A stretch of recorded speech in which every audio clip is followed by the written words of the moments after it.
Chapter 1873. Hijichu had just gotten out of his car when he received Xie Qingying's call. His car was parked in the underground parking lot of Gu Nianji's apartment complex. His phone rang and he thought it was Gu Nianji rushing him, so he quickly unlocked it. When he saw it was Xie Qingying, he frowned and asked coldly, "Qingying? What's up?" Xie Qingying quickly smiled. "I don't have anything going on today. I thought about how you only slept for 3 hours last night. If Nianji needs help with anything, I can see if I can help her. You can also sleep more." Hijichu smiled and his voice softened. "I'm not sleepy. I'll take care of Nianji. Don't worry." Xie Qingying was so angry that she laughed. Why would she worry about Gu Nianji? She was clearly worried about him, but she couldn't say that to Hijichu, so Xie Qingying could only say tactfully, "You've been too tired these past few days. Are you really okay? I drove over and I have Nianji's address on my phone. I'll come look for you. Do you want to buy some breakfast on the way? I remember Nianji doesn't really know how to cook." Hijichu was slightly moved. It wasn't like he didn't know how Xie Qingying felt about him, and he was trying to accept it. Up until now, he felt that the two of them were quite compatible. Perhaps they would develop feelings when they were together. Hijichu took a deep breath and said as he entered the elevator, "It's really okay. Nianji and I have some work matters to discuss. You won't be able to help even if you come. Go back, I'll call you later. Be a good girl." Xie Qingying had always been a very independent woman.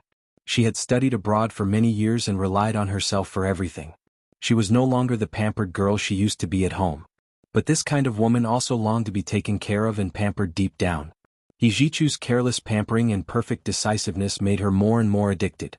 Xie Qingying parked the car on the side of the road. She felt the side of her ear that was pressed against the phone go numb. She didn't dare pinch it with her hand, afraid that if she did, her melted ear would fall off. She buried her head on the steering wheel and felt her stomach churn. Hijichu's "be obedient" had really killed her. She thought, for these 2 words, no matter how much she had to pay, it was worth it. After stopping by the roadside for a while, Xie Qingying drove on again. It was still early and she didn't want to go home. Driving alone on the street, he felt as if there was magma boiling in his heart. His emotions fluctuated, and he was unable to calm down. She really wanted to see Hijichu right away. Even if she didn't have to do anything, she would be content to just sit and watch him quietly. But she couldn't go. Hijichu wouldn't let her. Xie Qingying couldn't help but call her best friend and invite her out for breakfast. Her best friend was called out by Xie Qingying at 6 in the morning, and it was not that she did not resent her. But for the sake of their many years of friendship, what else could he do? Of course it was to forgive her. She punched Xie Qingying reproachfully and said, "You really value a lover over a friend. You've been with your Prince Charming these past few days, and you've forgotten about old friends like us, haven't you?" Xie Qingying smiled and said, "Hey, I don't know who was in a relationship at that time, but they didn't contact us for half a year. Did I complain?" When she appeared again later, she was cheated on and broken up with. Her best friend thought about it and smiled. "If it weren't for the fact that you accompanied me for a month without any regrets when I was hurt by that scumbag, I would have sent you to court today. It's illegal to disturb people's dreams, let me tell you." Xie Qingying smiled and made a scared expression. "Spare me. In order to atone for my sins, I'll take you to a good place to eat and kill time." "Where are we going?" Her best friend yawned. "Let me say this first. Don't go to places that are too noisy. It's best to go to a quiet place with fewer people. After eating, you can also lie down and sleep." Xie Qingying smiled. "There really is a place. I'll take you there to broaden your horizons." The two of them drove to a building near the second ring road that looked like an ancient king's mansion. On the towering roof with double eaves and mountains, the words Guanglu Temple were written on the white door wall. After entering, there was a large courtyard full of green plants. The temperature was at least 5 degrees lower than outside, and it suddenly felt cool. There seemed to be a faint mist floating in the courtyard, and the pavilions inside looked a little hazy. Xie Qingying's best friend was dumbfounded. "Where is this? You brought me to a temple to eat? I'm not a vegetarian." Xie Qingying smiled. "This isn't a temple. It's a restaurant." She coughed softly. Guanglu Temple is an institution in charge of the royal meals in ancient times. All the delicacies in the world come from Guanglu Temple. This restaurant is named Guanglu Temple, so the dishes are naturally extraordinary. She paused and said, "And this place is not open to the public. It's even more difficult to enter than Xiangshuahai. No wonder I've never heard of this place even after eating all over Sijio City." Her best friend looked around and was suddenly no longer sleepy. She rubbed her palms and said, "I'm going to have a good meal today." Actually, she could tell that Xie Qingying had a lot to tell her, and she was willing to listen attentively. He Zhichu had already arrived at Gunyanji's house. He ate the sandwich she had just heated up in the microwave and went to her study to discuss the case. He Zhichu's expression became serious after reading Gunyanji's complaint quickly. He looked up at Gunyanji and said coldly, "Do you know what you're doing?" "I know. I'm presuming guilty. It doesn't conform to the law." Gunyanji shrugged. "But you also taught us that we have to act in an emergency. As a lawyer, the first important thing is to think of the interests of the client. Under the premise of not breaking the law, we should try our best to maximize the interests of the client." The first principle of a lawyer had never been to uphold the justice of the law, but to protect the interests of the client under legal circumstances. Whether the law was fair or not was a question for the people who made the law, not a question for lawyers. He Zhichu's expression softened and he nodded. "Yes, at least you didn't throw away what I gave you back then." After saying this, He Zhichu's eyes narrowed and he asked again, "But the congenital heart disease you're talking about didn't exist before Mother got into the car accident when she was young. Other than reasoning, is there any other evidence for this argument?" Gunyanji pushed the doctor's diagnosis over. "This is the diagnosis that Mother was diagnosed with congenital heart disease when she became an adult.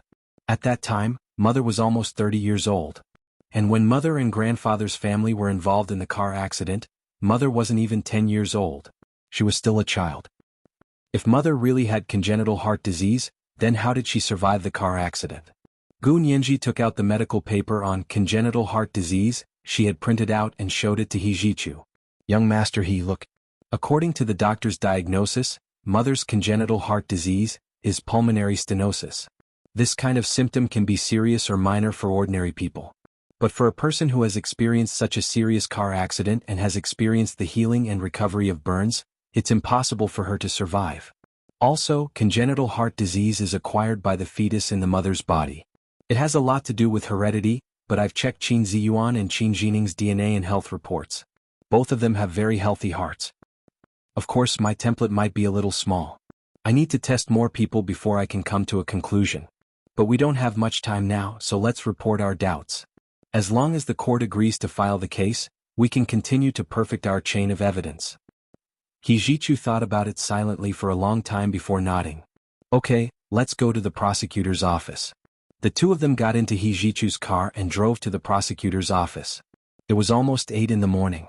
Gunyanji had drunk a bottle of milk at 5 in the morning. She hadn't eaten anything when He Zhichu ate a sandwich. Now she was so hungry that her chest was sticking to her back. However, she still didn't want to waste time, so she endured it. Unexpectedly, when the car passed by a cake shop, the smell of fresh cake wafted out of the shop. Gunyanji's stomach began to growl. He Zhichu actually heard it. He slammed on the brakes and said, "You haven't had breakfast yet, have you? Let's find a place to have breakfast. We can still make it to the prosecutor's office after breakfast." Gunyanji quickly shook her head and said, "No need, no need. The people from the prosecutor's office work at 8:30, right? It's already 8:15 now. It's okay." He Zhichu turned the steering wheel. "There's a place very close to here. I'll take you to breakfast." As he spoke, he took out his phone and called his personal secretary. "I'm taking someone to Guanglu Temple for breakfast. Help me book a place and order 2 breakfasts. I want their signature dishes." Gunyanji heard the words signature dishes and thought of Lu Yuan. Her expression instantly became strange. He Zhichu turned to look at her. "What's wrong? You don't want to go? Trust me, you'll know when you get there. It won't be a wasted trip." Gunyanji stopped thinking and shook her head with a smile. "It's not that I don't believe you. I was just thinking, if the food is especially delicious, can I take a picture as a souvenir?" "That's not possible. No pictures are allowed there." As He Zhichu spoke, he had already stopped the car. He took out the car key and waved at her. "Get out of the car." Gunyanji looked up and saw He Zhichu parking the car in front of a building that looked like an ancient prince's mansion. She couldn't help gulping and feeling even hungrier. She pursed her lips and struggled in her mind for a while. She got out of the car and followed He Zhichu into the restaurant called Guanglu Temple. This is the first update of the day, Chapter 1862, Presumption of Guilt, 4. Please give me your monthly votes and recommendation votes. There are 2 updates today. There will be a second update at 8 p.m. P.S. Remember to like the character every day. The link is in the author's speech at the end of the chapter. Readers of QQ Bookstore, please come and like the Chidian reading app. Moi everyone little angels. Chapter 1874. Following Hijichu in, Gunyenji was shocked by the furnishings inside. The courtyard layout here was completely in the style of the Tang dynasty. The structure was simple and open, but the small place was especially ingenious. The grandeur and exquisiteness miraculously blended together. It was not out of place at all. A male waiter in a simple white shirt and black pants walked over and led the two of them across a bluestone path to a small octagonal pavilion next to the water. This is the best scenic spot on the winding stream. Please have a seat. Breakfast will be served soon. Gunyenji looked in the direction the waiter was pointing and realized that the layout here was indeed very unique. A winding 2-foot wide stream of water had been trimmed into the shape of a small stream. There were pebbles of various shapes at the bottom, and all kinds of koi fish could be seen swimming inside. Around this winding stream, there were small houses of various colors that were the same as the octagonal pavilion they were in. The windows were facing the water, and in front of the houses were bananas, dripping guanine, bonsai, palm leaves, and other large leafy plants. It was just like a private room in a normal restaurant, but the private room here was more grand and luxurious. A few people were in a small house or pavilion, giving everyone a sense of privacy. The waiter left. Hijichu saw that Gunyenji was still standing there looking at the scenery elsewhere, so he took Gunyenji's hand and sat down. Hijichu found her stunned expression very interesting. He raised his hand to stroke her hair and smiled. You've been back for so long, but you haven't had a good time.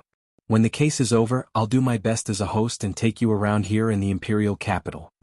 Not far from them, in a private room across the water, Xie Qingying watched as Hijichu and Gunyenji held hands and sat next to each other. Hijichu even stroked Gunyenji's hair intimately. Xie Qingying's face burned as if she had been slapped in the face. Her best friend who was sitting next to her also saw this scene. Her eyes widened and she said indignantly, "Is this what you said? They're discussing work. Scumbag. I didn't expect young Master He to be such a scumbag. And that cousin of yours. You've already broken off the engagement with young Master He, but you're still so intimate with him. Is it really okay?" Xie Qingying's best friend had once experienced the man she deeply loved cheating on her, so she could empathize with this kind of thing. Xie Qingying gripped the chopsticks in her hand. Her knuckles gradually turned white from the force she exerted. "Qingying, don't hold it in. In terms of feelings, you two are equal. You used to worship him and look up to him, but now that you're in a relationship, are you really going to turn a blind eye to this?" Her best friend pointed at the two people who were smiling at each other and said angrily, "Don't make me look down on you. You weren't like this before." Xie Qingying had a few boyfriends in the past. She was very principled towards them. If she was unfaithful once, she wouldn't be faithful again. She wouldn't give them any room to argue. But now, Xie Qingying pursed her lips. Although she felt terrible, she still said with difficulty, "Maybe they came out for breakfast after talking about work." "Hey, you believe that? Qingying, you're really hopeless." Her best friend slammed the table. The voice was so loud that it spread out through their open window. Gunyenji was sitting facing them. When she heard the voice, she subconsciously looked up and suddenly realized that it was Xie Qingying and her best friend sitting opposite her. The clear stream flowed between them, and the colorful koi fish shuttled back and forth in the water without stopping for a moment. Gunyenji didn't think too much about it and nodded at Xie Qingying as a greeting. She smiled and winked at Hijichu, then teased, "Young Master He, Cousin Xie is also having breakfast here. Did you guys make an appointment? Did I interrupt your date? Should we ask Cousin Xie and her friend to come over?" She was actually just being polite. She couldn't let anyone else hear what she and Hijichu were discussing. However, she couldn't figure out how far Hijichu and Xie Qingying were. If they really wanted to talk about marriage, then they would be on the same side. They couldn't keep it from her. So she kicked the ball to Hijichu and saw how he would handle it. Hijichu looked up in surprise and saw Xie Qingying forcing a smile at them. He was furious. His first thought was that Xie Qingying was following him.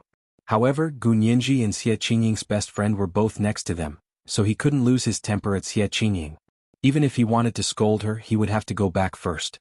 Hijichu had always given Xie Qingying face in front of outsiders. He looked away expressionlessly and said, "I said I had something to do. I don't know why she's here. Maybe it's a coincidence." Gunyenji didn't try to persuade him. "Then hurry up and serve the dishes. I'm really hungry." Hijichu glanced behind him. "It's here. Eat slowly. Don't rush it. It's not good for your stomach." Gunyenji nodded with a smile. I want to taste the signature dishes here. She could go back and argue with Lu Yuan. The waiter brought a table full of breakfast snacks. Hijichu scooped her a bowl of peach kernel soup and pushed the black pepper okra truffle in front of her.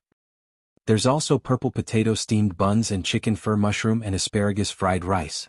It's not dry at all. It's good to eat in the morning. It's all vegetarian. Gu Nianji looked at the bright purple potato steamed buns. They were only the size of a thumb and were neatly arranged on a small plate. She could eat two in one bite. The chicken fur mushroom and asparagus fried rice had a very bright color scheme. The fried rice grains were like pearl rice, so eating it in the morning wouldn't cause a sore throat. Gu Nianji took a bite. It was surprisingly delicious, and it was obvious that she didn't use any extra condiments. She tried her best to maintain the original fragrance of the food. She couldn't stop after taking one bite. She just buried her head in the food. Xie Qingying, who was sitting across from her, lost her appetite when she saw that Hijichu and Gu Nianji had already noticed her and were still eating her breakfast as if nothing had happened. She pursed her lips and took a deep breath. She stood up and said in a low voice, "I'll go say hello." "That's more like it." Her best friend pushed her. "Sister, walk forward boldly. If young master he is a scumbag, we don't want it no matter how good it is." Xie Qingying walked along the winding path. Her heart was in a mess.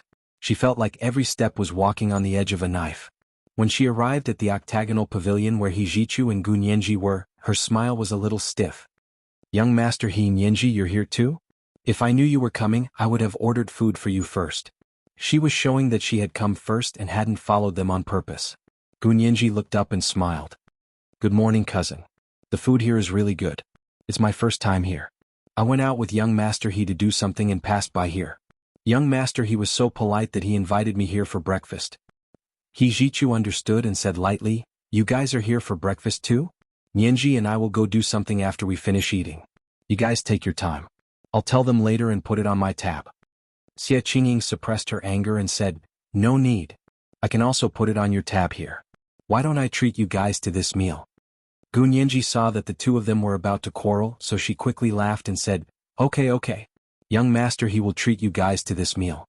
Cousin will treat us to this meal. Everyone will be happy. How about that?" She gave Hijichu a look, signaling him not to pull a long face. Hijichu rubbed his chin, and the expression on his face softened. He curled his lips. "All right." He looked back at Xie Qingying. "Is that okay?" Xie Qingying thought to herself, "You two have already made up your mind. How can I say no?" She looked at Gu Nianji seriously and said, "Cousin, if you want to stroll around the imperial capital, I can accompany you. Young master He has been very busy recently and only sleeps for 3 to 4 hours a day. I'm an idle person and have nothing to do. If you don't mind, I can accompany you to eat and play."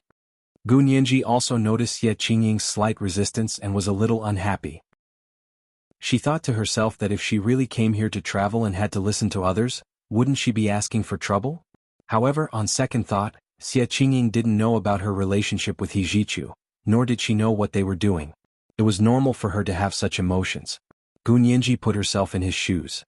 If she had seen Hua Xiaoheng being so intimate with another woman, she probably wouldn't have been able to hold it in and would have fought with Hua Xiaoheng. Of course she wouldn't have fought outside, but she would definitely have fought at home. At this thought, Gu Nianji looked at Hijichu with a strange expression, then at Xie Qingying. No matter how she thought about it, she couldn't imagine how the elegant Xie Qingying would fight with the cold and aloof Hijichu. She couldn't help but snicker. In Xie Qingying's eyes, it had a different meaning. She felt that her anger was on the verge of collapse.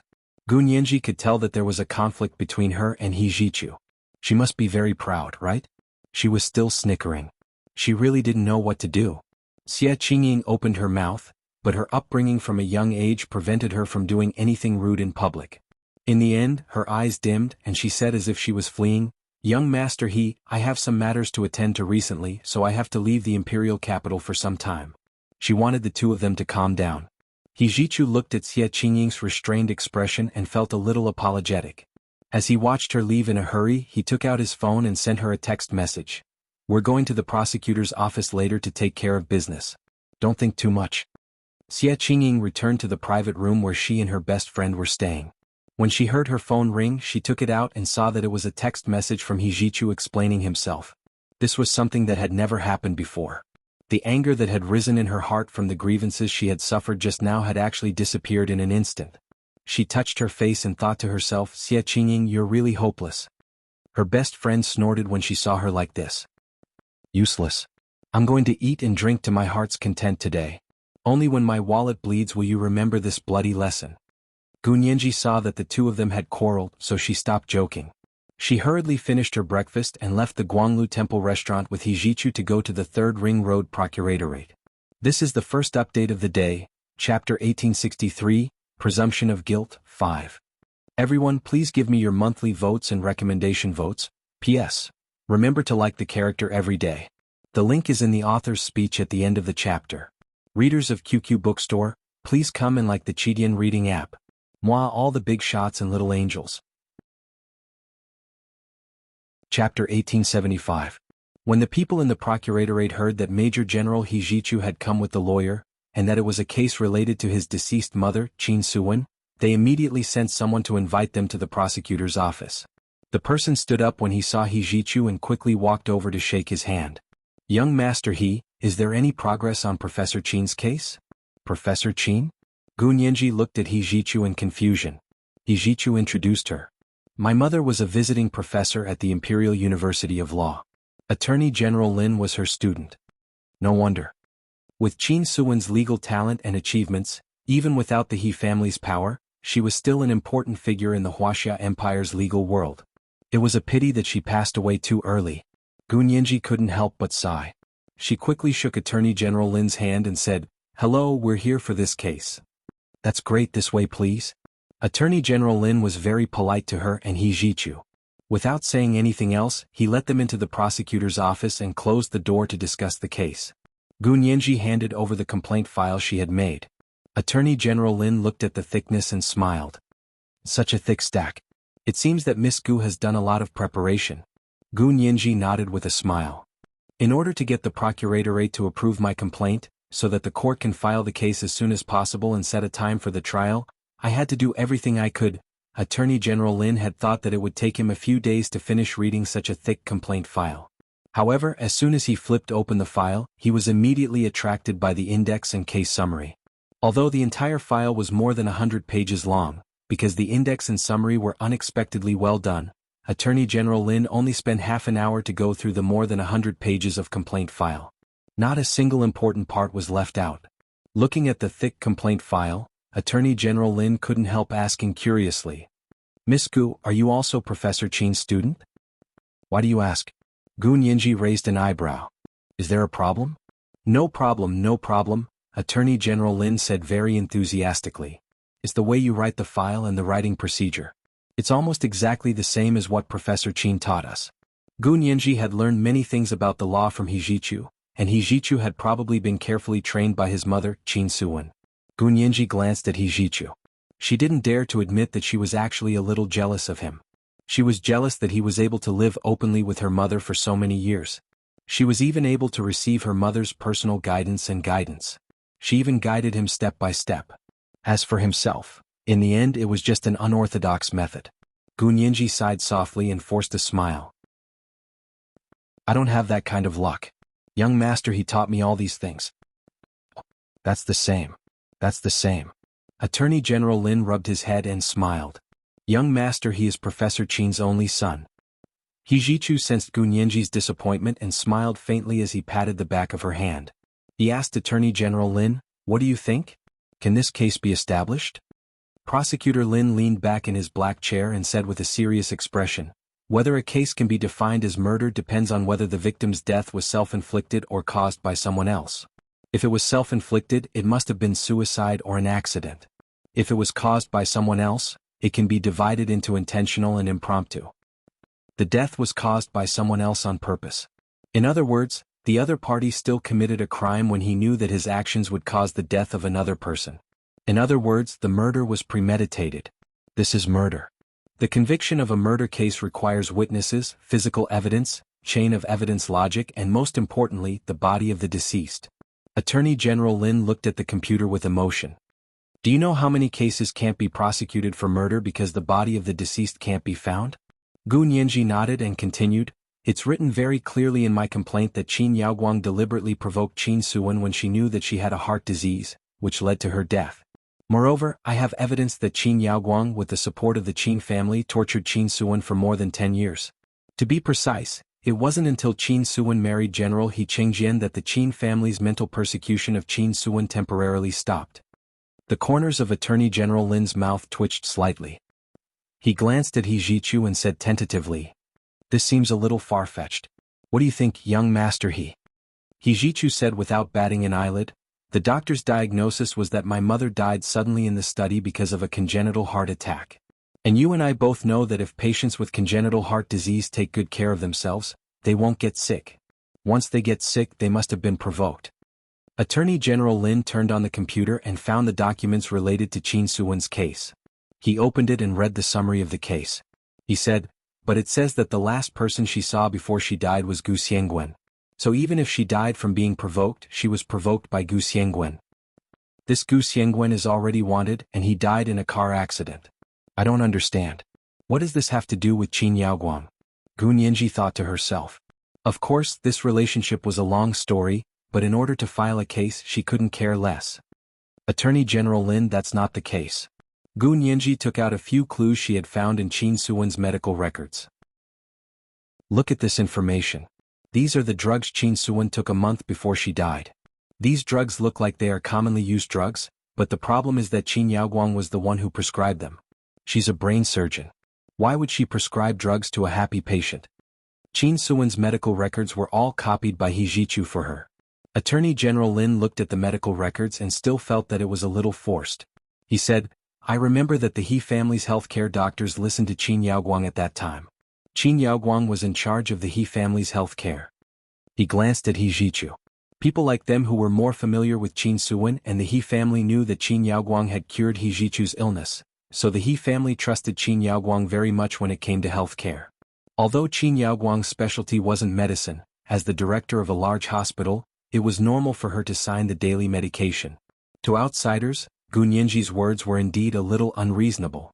However, it was understandable for Gu Nianji to come to this conclusion based on the information she had that wasn't known to outsiders. He Jichu understood both sides of the situation, so he understood Attorney General Lin's hesitation and Gu Nianji's reasoning.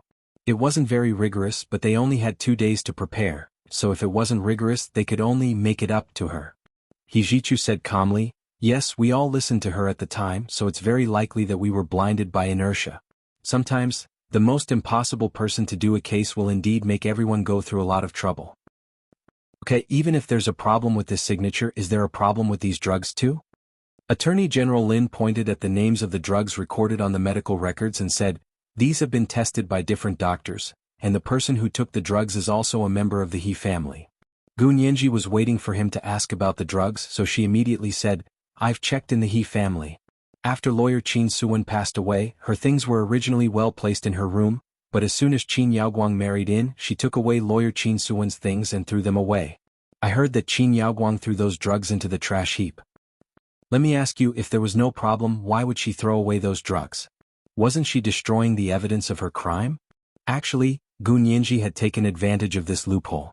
Because if those drugs were still there, this wouldn't be a doubt because there was actually no problem with these drugs. When Qin Suwen had just passed away, these drugs had all been tested. They were only returned when there was no problem. But now, because these drugs were gone and thrown away, they could be suspected that there was a problem with them. Although it couldn't be confirmed, the suspicion was established. Qin Yaoguang had thrown away these drugs back then, most likely because they had already expired and were useless, so it didn't matter if she threw them away. Of course, it was also very likely that she didn't want to see things that Qin Suwen had used. Therefore, she couldn't blame anyone but herself. Why would she throw away other people's things for no reason? Moreover, Qin Suwen's room had been locked up by He Chengjian, so Qin Yaoguang hadn't been able to move in the end. Attorney General Lin was also puzzled. But we tested these drugs back then and there was no problem with them. Tests can also be wrong. Gu Nianji smiled. Attorney General Lin, can you guarantee that the drug test back then was completely correct and that there were no mistakes or errors? Of course, no one could guarantee this. Not to mention that there were bound to be errors in the test. Even if it was fraud, it wasn't unheard of. Gu Nianji was able to raise this question because so many years had passed. Either everyone didn't remember what had happened back then, or the procedures weren't strict. If they wanted to overturn the case, they could always overturn it. Moreover, this was a case that had yet to be closed. Gu Nianji saw that Attorney General Lin was starting to soften, so she immediately asked. Qin Yaoguang had deep feelings for General He. She was only willing to be with him in this life. Moreover, when Qin Yaoguang was engaged to General He didn't even know Qin Suwen. In addition, after Qin Suwen's death, Qin Yaoguang's wish of more than 20 years was fulfilled and she married General He. In my opinion, that's the motive. Also, Qin Yaoguang has been in charge of the He family's health insurance for a long time. In summary, Qin Yaoguang has the motive, the means, and the ability to carry out Qin Suwen's murder. Gu Nianji stood up and bowed respectfully to Attorney General Lin. Attorney General Lin, whether or not you can clear Professor Qin's name depends on your decision. This is the first update of the day, Chapter 1864, Presumption of Guilt, 5. Please give me your monthly votes and recommendation votes. There are 2 updates today. There will be a second update at 8 p.m. P.S. Remember to like the character every day. The link is in the author's speech at the end of the chapter. Readers of QQ Bookstore, please come and like the Chidian reading app. Moi all the big shots and little angels. Chapter 1876. Attorney General Lin was also a veteran of handling cases for many years. He could tell at a glance that the arguments in Gu Nianji's complaint file were not solid. If they wanted to take it seriously, it wouldn't meet the standard of a murder case. However, he also knew that this case had happened a long time ago. Most of the people involved were people of high status. Many things could not be treated the same as ordinary cases. His fingers subconsciously rubbed the file. After thinking for a long time, he slowly asked, "Are you sure that Dr. Qin Yaoguang murdered Professor Qin Suwen?" Gu Nianji understood the meaning behind Inspector Lin's words and said tactfully, "For now, that is exactly the case. But we all know that things may change after the trial. No one can guarantee this. The only thing I can guarantee is that Madame Qin Suwen was murdered." Prosecutor Lin nodded thoughtfully. "I'll tell you the truth. If you want to sue Qin Yaoguang for murder, the weight of this complaint is indeed not enough. If they find a better lawyer, a lot of your evidence will be refuted. You have to be mentally prepared." Gu Nianji also knew that her preparations weren't perfect. Even she could pick out a few of them and directly refute them. However, the situation was urgent. She was now racing against time. She did not have more time to complete the complaint file. Gu Nianji would only have more time to prepare for the trial after the procuratorate had filed the case. The court had accepted the procuratorate complaint, and the court had set a date for the trial. Moreover, Gu Nianji smiled. The opposing lawyer probably had no idea what her goal was. They could only refute the evidence she presented. Whether it would be effective or not, they would have to wait and see. Seeing that Gu Nianji had made up her mind, Attorney General Lin looked at He Jichu inquiringly. "Young Master He, what do you think? In my opinion, we can accept and file this case, but if we really go to court, we won't have much chance of winning." It wasn't that it wouldn't be big, but it would be very small. Gu Nianji was fully aware of this, so she immediately said, "Attorney General Lin, I won't cause you any trouble. I can be your trial lawyer, completely free of charge." This was because murder cases could only be prosecuted by the prosecutor's office. However, the prosecutor's office could hire an outside lawyer to help them defend in court. There was no problem then. Prosecutor Lin told him the truth. "Due to the urgency of your case, I'm afraid we don't have someone here who can familiarize themselves with the case and your file in 2 or 3 days. In this case, he would be in a very passive position during the court debate. You don't want the evidence you've painstakingly collected to be refuted by the defense lawyer, do you?" "Of course not. That's why I want to be your external defense lawyer and personally face the other party's questioning." Gu Nianji said without hesitation, "I hope Attorney General Lin will give me this opportunity." Prosecutor Lin looked at Gu Nianji and asked hesitantly, "Forgive me for asking, but how old are you?" "Gu Nianji, I don't mean anything else. I just think you're quite young and don't have much experience in court." Gu Nianji's court experience was all in the other world. On this side, she had only fought against Qin Yaoguang when she had been kidnapped by her when she was young. Although that lawsuit was exciting, it wasn't as difficult as this one. Also, there was sufficient evidence and Gu Nianji was the victim. Therefore, although she had won, the industry insiders didn't pay much attention to it. Moreover, she had only won one lawsuit. If Gu Nianji personally went to court and acted as the prosecutor's lawyer, then she wouldn't have to face the same powerful team of lawyers as in the previous lawsuit. Attorney General Lin didn't know if Gu Nianji was mentally prepared. Seeing this, He Jichu took the initiative to say, "Don't worry, Attorney General Lin. I'll vouch for Nianji. If she loses the case, I won't blame Attorney General Lin. Attorney General Lin smiled. Winning or losing the case is actually not as important to us as it is to your client. I hope you're fully prepared. At this point, Gunyanji knew that there was no problem filing the case. Next, she helped Attorney General Lin rewrite the materials, put them into the Procurator's official document system, and sent them to the court. Now that they could all send them electronically, it was much more convenient and faster than before. The court accepted the complaint filed by the Procuratorate and received a call from Attorney General Lin, as well as Hijichu's guarantee. Therefore, the next morning the court notified the Procuratorate, Gunyanji, and Hijichu that they had accepted the complaint and began to schedule a trial date. Gunyanji wanted to catch the other party off guard and requested that the trial date be as soon as possible. Hijichu contacted the court system again and confirmed that the trial date was 3 days later. The court summons was sent to Old Master Qin of the Qin family. He looked at the letter sent by his subordinate and asked in surprise, "What's going on?" "Old Master Qin, this is the court summons for the He family to accuse Ms. Qin Yaoguang of murdering Qin Suan." Old Master Qin's subordinate didn't dare look up at him. "The trial date is in 3 days. Nonsense." Old Master Qin roared. "They dared to falsely accuse my daughter. When did my daughter harm Qin Suan? Her sudden death was obviously Gu Xiangwen's fault. What about General He? Does General He know?" "We're not sure about that. But I heard that General He is still recuperating after the surgery and hasn't woken up yet." "No wonder." Old Master Qin snorted. "Get me a team of lawyers and coordinate with the court to postpone the trial. Let's see what General He has to say when he wakes up." "Okay."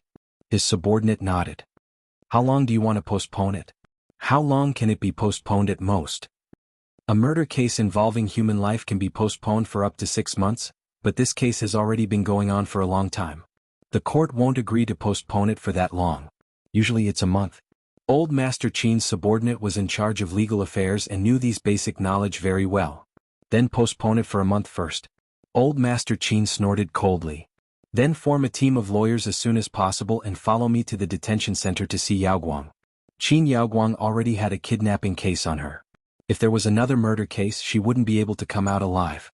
Old Master Qin's pupils constricted suddenly. Also, why did the other party suddenly want to accuse Qin Yaoguang of murdering Qin Suan? There was no such possibility? Qin Suan's death could be said to have nothing to do with Qin Yaoguang. Old Master Qin didn't have to worry, but when he thought of another matter, his face turned gloomy. He couldn't let the other party catch any flaws. Qin Yaoguang had nothing to do with Qin Suan's death, but the other party's complaint was related to the He family. Old Master Qin didn't dare to slack off in the slightest. This is today's second update, Chapter 1865, Presumption of Guilt, 7. Everyone please give me your monthly votes and recommendation votes. P.S. Remember to like the character every day. The link is in the author's speech at the end of the chapter. Readers of Buckle Bookstore, come and like the Chidian reading app. Moi big shots, little angels. Chapter 1877. 2 days later, the Qin family's legal team successfully postponed the trial for a month. Old Master Qin brought the chief lawyer of the legal team to visit Qin Yaoguang in the detention center. In the detention center, Qin Yaoguang could only read the newspapers and books designated by the detention center. She could also watch television at a fixed time, usually at 7 o'clock in the evening, and watch the news program on Wuxia Central TV for half an hour. She couldn't surf the internet or watch other channels, let alone watch TV dramas or movies. People who were imprisoned for crimes didn't deserve to enjoy the entertainment of ordinary people. Otherwise, what was the point of locking them up? Would they still be able to punish crimes and deter those who might commit them? But Qin Yaoguang couldn't stand this the most. Seeing that Old Master Qin had arrived, Qin Yaoguang complained, "Dad, when can I apply for bail? I heard that even if I'm convicted, I can be released on parole after serving a few years." The chief lawyer brought by Old Master Qin quickly said with a smile, "Madam Qin, parole is not impossible, but generally speaking, parole can only be granted after a person has made an important contribution in prison. Don't worry, we're coordinating with the relevant authorities, and the United States has also expressed great indignation about your situation." "The United States also knows about my situation?" Qin Yaoguang pretended to be surprised as if she knew nothing about the situation. "What did they say?" "They condemned the human rights situation in Huaxia, and especially pointed out your situation clearly. They said that Wuxia disregarded the basic human rights of the famous female scientist Qin Yaoguang, and that the judiciary was seriously corrupt. A high-ranking general abused his power for personal gain for the sake of a woman. He listened to the slander of a villain and brazenly sent you to prison without a formal trial. The United States Congress almost unanimously passed a bill condemning the human rights of the Wuxia Empire's government. They also declared that if you were not released unconditionally, they would start a trade war and impose high tariffs on all products exported from the Wuxia Empire to the United States. Qin Yaoguang's eyes lit up. She thought to herself that Lorraine was really impressive. She could actually get the United States Congress to help. She asked, how did the Wuxia Empire respond? Did they say when they would pick me up? When old Master Qin came to visit a while ago, he had vaguely mentioned Lorraine's conditions to her. He hinted that as long as Qin Yaoguang handed over Gu Nianji's infant DNA sample, Lorraine would agree to get her out. Qin Yaoguang agreed and told old Master Qin where she had hidden Gu Nianji's DNA sample as a baby.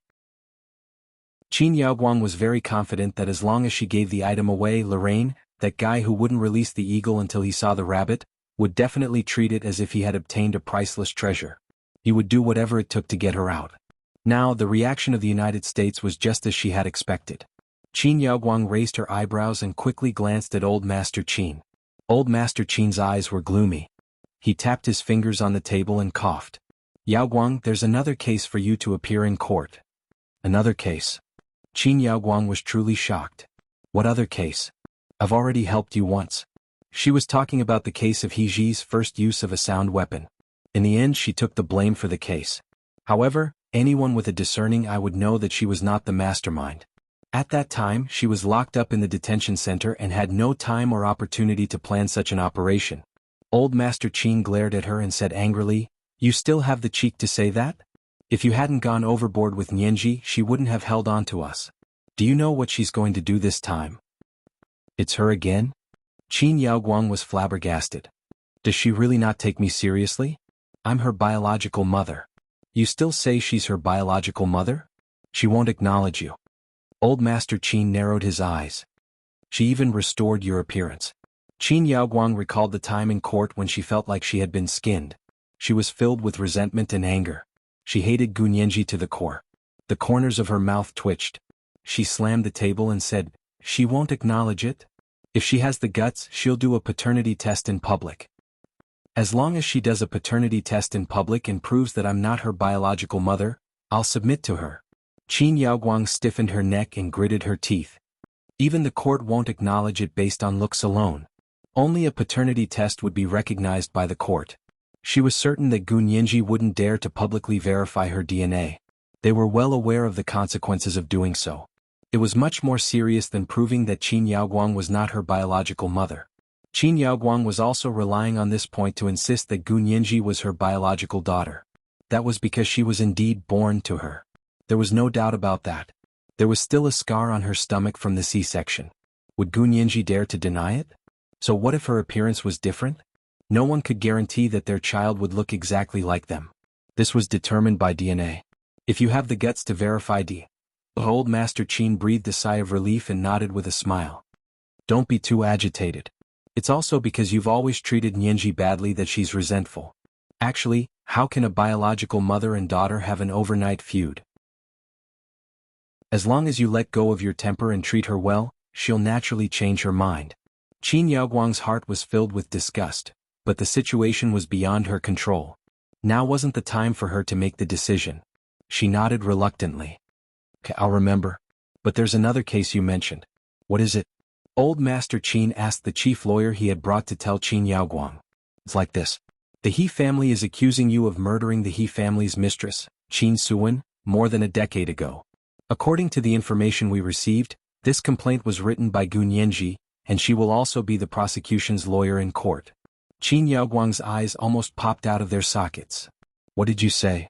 Gu Nianji is suing me for murdering Qin Suwen? How shameless is she? She's going to sue her own mother for murder for a woman who has nothing to do with her. The chief lawyer awkwardly raised his glasses on the bridge of his nose and corrected her in a low voice. It's not Gu Nianji who's suing you, it's the He family who's suing you. Gu Nianji has nothing to do with the He family, so she can't sue you for this case. However, she was the one who drafted the complaint, and I'll go against her in court in the future. Qin Yaoguang felt like the anger in her heart was about to burst through the roof, and her face flushed red. I know she was the one behind this. Otherwise, the He family wouldn't have sued us earlier or later, but now? Do they think we're idiots? This can only be suspected. After all, it's impossible to say that it was Gu Nianji's idea. The chief lawyer coughed lightly to remind Qin Yaoguang to be careful with her words. There were some things that could only be done, not said. For example, they all knew that Gu Nianji definitely had something to do with this case, but on the surface, Gu Nianji really had nothing to do with this case. If she had been engaged to He Zhichu in the past, she could still reluctantly say that she was trying to seek justice for her deceased mother-in-law. Now that she had broken off her engagement with He Zhichu in everyone's eyes, Qin Suwen had nothing to do with her. What good would it do her to do this? Was she really going to kill Qin Yaoguang? Why can't I say it? Qin Yaoguang glared at the chief lawyer. Even if it's not for the He family, she's doing it for her dead father. We've thought of that. The chief lawyer laughed. We'll also work in this direction. Qin Yaoguang grunted and calmed down. That's right. She's definitely going to reverse the verdict for her dead father, so she's going to blame me. I can guarantee with all my academic reputation that Qin Suwen's death has nothing to do with me at all. We're here today to confirm this question, the chief lawyer quickly said. The chief lawyer quickly said, do you still remember where you were and what you were doing on the day lawyer Qin Suwen passed away more than a decade ago? Qin Yaoguang immediately replied, of course I remember. I'll never forget what happened that day for the rest of my life. The chief lawyer. He thought for a moment and asked tentatively, can I ask why? Qin Yaoguang tilted her head and smiled. Her lips curled up. Oh. Does this have anything to do with this case? Yes. Because if you go to court and you still remember what happened that day, the prosecution's lawyer will definitely ask you why. Can't I have a good memory? Qin Yaoguang asked in return. I've been a straight-A student since I was young. I have a photographic memory. What's so strange about remembering what happened more than a decade ago? The chief lawyer was stunned for a moment, then he nodded and said, that's true. But the other party will definitely find another point in time and ask you about what happened at another point in time. Can you guarantee that you remember everything that happened every day in the past decade? Of course not. Qin Yaoguang frowned. I'm not a computer. How can I remember everything that happened every day for more than a decade? I must remember the key points. Yes, that's the suspicious point. Why is the day Qin Suwen died a key point, for you? The chief lawyer's level was obviously much higher than the lawyers Qin Yaoguang had seen before.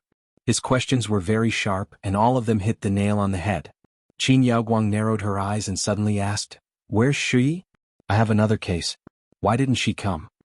Old Master Qin coughed. She went to America. Mr. Lorraine invited her to the Lorraine Group to be a senior executive. Did you forget? Qin Yaoguang said, I didn't forget, but even a senior executive in the Lorraine Group in America has vacation time, right? She can't even leave for a week? Can't she come back to help? Old Master Qin had no choice but to spread his hands. I can't do anything about that. She stopped contacting us after she went to America. Lorraine said that she was in their laboratory. At this point, Qin Yaoguang was well aware, so she stopped asking about Wen Shuyi's whereabouts. She turned to the chief lawyer and said, I can answer the question you asked just now. The chief lawyer quickly turned on the recording pen. Qin Yaoguang stroked her hair and sighed. I remember it very clearly because that day the person I love was devastated because the person he loved had passed away. This is the first update of the day, Chapter 1866, Presumption of Guilt, 8. Please give me your monthly votes. Today is Monday and recommendation votes are especially important. Today is the third update. At 1 o'clock in the afternoon, the second update will be given to the president of hundreds of millions chasing you. There will be the third update at 8 o'clock in the evening. P.S. Congratulations to 2674282 for becoming the 31st president of Hello Major General. I owe a total of 8 rewards and president updates. It seems that I really have to set up a president group, moi, everyone little angels. Chapter 1878. The chief lawyer of the Qin family's legal team was silent for a while before he understood the meaning behind Qin Yaoguang's words. She said that the person she loved must be General He Qingjian. And the person He Qingjian loved was his wife, Qin Suwen. Those who were familiar with the Qin family knew about the complicated love history between the three of them. Qin Yaoguang said bluntly, when I came to the imperial capital to attend university at the age of 16, I fell in love with He Qingjian at first sight. I got engaged to him when I was 18. Unfortunately, we had just gotten engaged not long ago. He Qingjian mistook Qin Suwen's back for me, so he got to know Qin Suwen.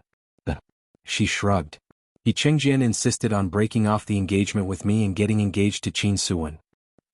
They got married very quickly and soon gave birth to He Jichu. Qin Yaoguang took a deep breath. Unfortunately, this child had a congenital genetic defect and wouldn't have lived past the age of 16. I saw that he was He Qingjian's only son. Without him, He Qingjian would be in so much pain that he wouldn't want to live, so I came up with a treatment method. Her eyes drooped and the corners of her lips curled into a mocking smile. I had a daughter, Gunyanji. I used her genes to edit them and then injected them into He Jichu's genes to cure his genetic deficiency. The chief lawyer gasped and said, "If that's the case, why did they accuse you of murdering Qin Suwen? You should be their savior." "That's a long story," Qin Yaoguang said tactfully. "My relationship with my daughter is very tense. She loves her father very much, but unfortunately her father has a problem here." Qin Yaoguang pointed at her head. "He's very strong in scientific research, but he doesn't have any moral values. Everything is based on scientific research. He even used his daughter as an experiment." "Yaoguang." Old Master Qin stopped her sternly. "Gu Xiangwen has already passed away.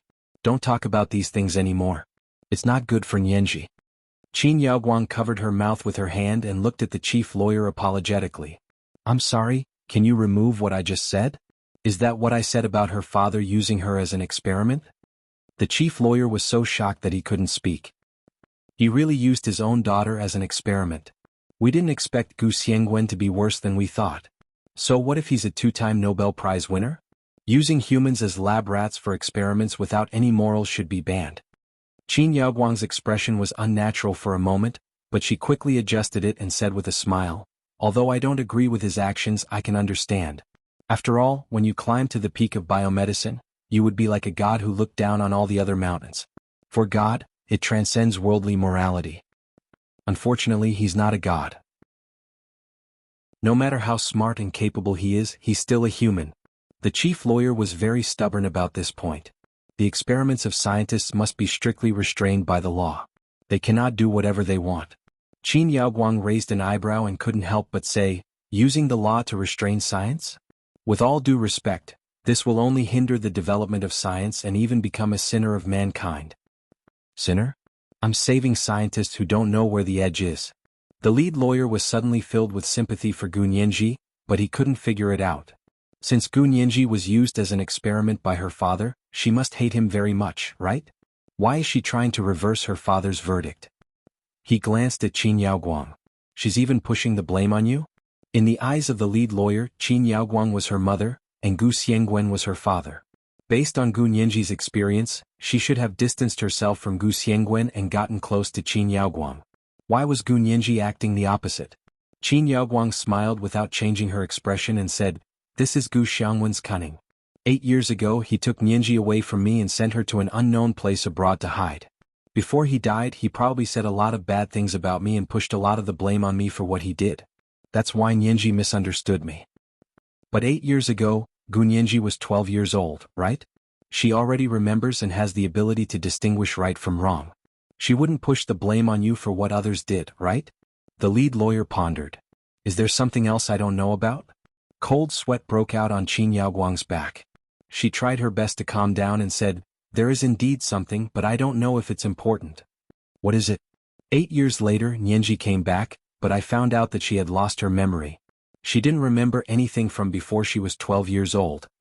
Qin Yaoguang sighed pretentiously and shook her head.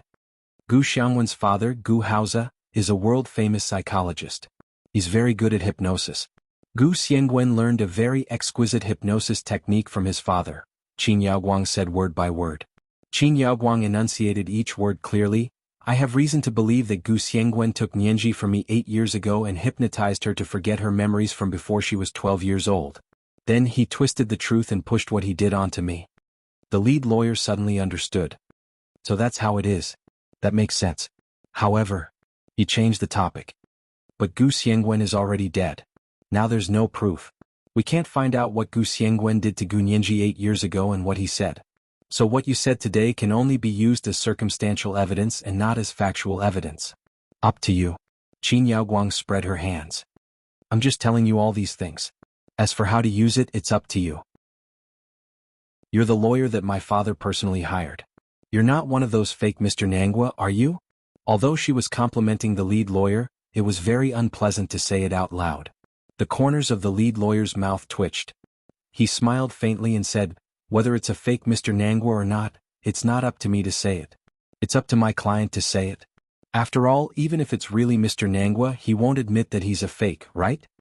Qin Yaoguang suddenly felt awkward and said at a loss, did I say something wrong again? Old Master Qin saw this and said with a laugh, it's fine, it's fine. Yaoguang is a straightforward person. All these years she only knows how to study and study medicine. She's not very good at social interaction. You don't mind, do you? Ah, of course not. The lead lawyer laughed dryly. You're my clients. Making my clients happy and satisfied is what I should do. Old Master Qin nodded in satisfaction. Okay, I knew I didn't invite the wrong person. After asking a few more questions, the lead lawyer took his leave and went to prepare the materials for the trial. Old Master Qin stayed and looked at Qin Yaoguang for a while. He said, do you know why Lorraine kept Wuxia? Didn't Wuxia fail? He was saying that Wuxia was a failed gene editing product. Qin Yaoguang nodded. She did fail. I don't know why they're so interested in her. But Qin Yaoguang paused and said, it's more beneficial for us that they're interested in her. She has more feelings for me. She must be very valued by Lorraine now. I hope she can help us speak up. I think she's already speaking up for you. Old Master Qin smiled and said meaningfully, otherwise, why would the United States make such a big fuss? Look, our country's cabinet and parliament have been meeting for the past few days to discuss how to deal with the United States white paper on human rights and the issue of a trade war. From top to bottom, it's a mess. The corners of Qin Yaoguang's lips curled up high and she smiled mockingly. All right then, let them sue. I have a clear conscience towards Qin Suan. Although she stole my fiancé, I didn't do anything to her. Because I know very well that this isn't her problem, but a man's problem. Later she died. When Lord he married me in the future, he was also sincere. I was the one who saw the moon when the clouds parted. Gunyenji wanted to falsely accuse me, so I wanted her to go for wool and come home shorn. This is today's second watch, chapter 1867, Presumption of Guilt, 9. It's sent to the president of hundreds of millions of fans chasing you. Please give me your monthly votes. Today is Monday and recommendation votes are especially important. There will be a third watch at 8 p.m. Moi, all the big shots and little angels. Chapter 1879. Old Master Qin didn't speak for a long time. After a while, he rubbed his temples and asked tentatively, actually, your mother and daughter. You don't have to be at loggerheads because of someone else's lies, right? How about I help you contact Nianji and see if you two can reconcile? Reconcile? Settle out of court? A murder case can be settled out of court? Qin Yaoguang retorted in surprise. She didn't seem to know anything about the law. Old Master Qin chuckled and said, it's not an out-of-court settlement for the murder case, but a settlement between you and Nianji. You mean as long as Gu Nianji forgives me, she won't insist on suing me for murder? Then can we withdraw the lawsuit? Qin Yaoguang thought for a while and couldn't help but ask. Since it was a family matter, it was better to settle it at home. Old Master Qin shook his head and smiled bitterly. The murder case was filed by the prosecutor's office. It's not up to the He family or Nianji to withdraw the case. Actually, there was something else that he didn't say. If murder cases could be dismissed just like that, it would be like child's play, and the credibility of the law would not exist. Qin Yaoguang frowned slightly, as if she wasn't very satisfied with this explanation. She muttered. She did it so ruthlessly. Then what's the point of reconciling with her? Old Master Qin glared at her and said, you still have the face to say that? When Nianji first came back, I advised you not to be too ruthless. Nianji is just a little girl. If you don't treat her like a person, she won't treat you like her real mother. Feelings are born from relationships. She doesn't have to be filial to you just because you gave birth to her. But look at yourself, what have you done? I had a bunch of good cards in my hand, but now I've lost them all. Qin Yaoguang's expression turned cold as she said, if we don't reconcile, then we won't reconcile. Did she think that she could bully others just because she was from the He family? The U.S. Congress won't let this slide, will they? I'll make a phone call and ask the chief lawyer. As Old Master Qin spoke, he took out his phone and pressed the speakerphone button. He said to the lead lawyer on the other side, What did the Americans say about this case? Would it put more pressure on this side? After all, our Yaoguang was framed. Of course, of course. The chief lawyer on the other side of the phone hurriedly said with a smile, "This trial will be monitored by international human rights organizations, and it will be conducted publicly to the whole world." Grandpa Qin's pupils constricted imperceptibly. An open trial in front of the whole world. Qin Yaoguang was also in disbelief, but she was even happier. No way. Does she want to lose face in front of the whole world? Do you know that she helped an outsider sue her own mother? She did not do anything to Qin Suwen. Qin Suwen either died prematurely or was killed by Gu Xiangguan. What did it have to do with her? She didn't believe that Gu Nianji could distort the truth in front of the whole world. In order to clear her name, Gu Nianji could only do a paternity test in front of the whole world to verify her DNA. That would be even more fun to watch. A strange smile appeared on Qin Yaoguang's face. She liked to see Gu Nianji hate her so much, but she couldn't help but admit that she was her biological mother. The chief lawyer saw that Qin Yaoguang was extremely certain that the murder had nothing to do with her, and that Gu Nianji was purely venting her anger and using her official position to take revenge. Only then did he feel relieved. He held the phone and repeatedly reminded her, "Miss Qin, remember, you must tell me everything related, no matter how big or small, so that we can be fully prepared. Otherwise, if we go to court and are questioned by the other party, we won't be able to explain ourselves reasonably. We'll be in a very passive position. Don't worry about that. I won't deny what I've done. But don't even think about pinning the blame on me for something I haven't done," Qin Yaoguang said resolutely, not backing down at all. The chief lawyer breathed a sigh of relief and asked a few more questions before putting down the phone. He ordered his driver to drive back to the law firm quickly. He had to organize the materials he had gathered. A month later, the trial was about to begin. Gu Nianji finished preparing for the last trial and stretched in her study. She planned to have a good rest today and rest well before going to court tomorrow. She looked at the white sky outside the window and rubbed her face. She wanted to take a bath and then go to sleep. For the past month, she had worked until dawn almost every day, then slept for 3 hours in the morning before continuing to work. She had lost so much weight. Her face was even smaller and her chin was sharp. She almost had an oval face, which made her bright eyes look even bigger.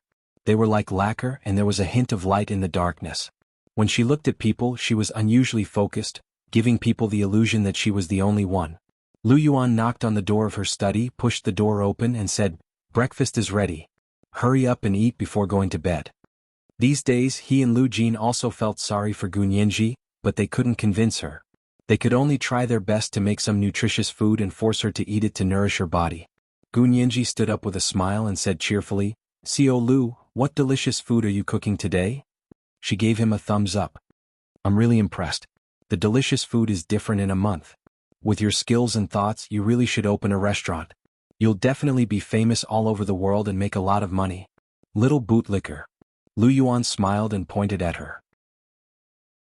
"Don't argue with me. Hurry up and go eat. Today there's fried dumplings with crab filling, purple potato porridge and milk, oatmeal and dragon fruit soup. They're all your favorites." Gu Nianji cheered and ran to the restaurant. Just as she reached the entrance of the restaurant, she suddenly stopped and stared at a figure sitting in the restaurant with wide eyes. He was sitting with his back to the window. The morning light shone from behind him, and his flawless silhouette was the best dream of the morning. Gu Nianji rubbed her eyes. She thought she was so tired that she was hallucinating. However, he looked up at her from the halo and smiled at her quietly. That indescribable handsomeness pierced Gu Nianji's heart like an arrow, releasing the longing and desire that had been locked up in the depths of her heart for the past few days. Gu Nianji felt as if her entire body had been emptied, but it was instantly filled up again. Her heart contracted violently. She felt the pain in her chest, but it wasn't uncomfortable. It was as if she wanted to use this pain to prove that this wasn't a dream and was real. Gu Nianji shouted, "Major General Hua, you're back." She pounced on him without hesitation. Hua Xiaoheng only had time to stand up and hug her. He lowered his head and kissed her lips. "Yes, I'm back. I missed you very much." Hua Xiaoheng, who had been away for a month, had finally returned from the Soviet Union. She rubbed her head in his arms and mumbled, "I missed you too. Why did you come back so late?" The last word, was soft and hoarse. It was as if there was a lingering sound that could linger for 3 days and be soul-stirring. Hua Xiaoheng hugged her even tighter and patted her back. "Eat first, then go to sleep. Seeing that you've lost so much weight, It won't be too late to act coquettishly after you've eaten and slept enough. It's good that you've lost weight, Gunyanji said with a smile. How am I acting coquettishly? I'm revealing my true feelings and I'm about to cry tears of joy. Then you have to stay away from me? Don't rub your tears on me. I just changed my clothes. Hua Xiaoheng patted her head. Come and eat. I made the fried dumplings. I brought back king crab meat from the Soviet Union. This is today's third update, Chapter 1868, How Did I Act Coquettishly? Please give me your monthly votes. Today is Monday and recommendation votes are especially important. P.S. I was writing in the morning when the internet was disconnected again. I don't know what went wrong, so I had to use my phone to post on the internet. The phone signal wasn't good either. It looked like I really had to switch to a mobile network. That's all I wrote for today. I'll try to update more tomorrow. Mwah everyone, my little angels. Chapter 1880. King crab from the deep sea of the Soviet Union? Gunyanji's eyes lit up. Then I have to try it. Furthermore, it was king crab meat that had been peeled and made into dumpling fillings. It was simply Gunyanji's favorite. She liked to eat crabs, but she didn't like to remove the shell. Sitting next to Hua Xiaoheng, she happily ate breakfast. The fried dumplings were very small, so Gunyanji finished half the plate in an instant. She ate another half a bowl of purple potato porridge and scooped up a few spoonfuls of milk, oatmeal and dragon fruit soup. It was moist and smooth and the texture was very comfortable. Half of the food on the table was gone, and Gunyanji was about to rest for a while when her phone rang. Gunyanji picked it up and looked at it. It was an unknown number. She lowered her eyes and thought for a while but still picked up the call. She didn't speak and neither did the person on the other side. Just when Gunyanji thought someone had called the wrong number, the person on the other end finally said, "Excuse me, is this lawyer Gunyanji's number?" "Gunyanji, that's me. May I know who you are? What's the matter?" Gunyanji changed to a more comfortable position and leaned back on the chair. "Oh, that's great. I'm the secretary of your grandfather, Mr. Qin. Old Mr. Qin wants to see you. May I know when you will be free?"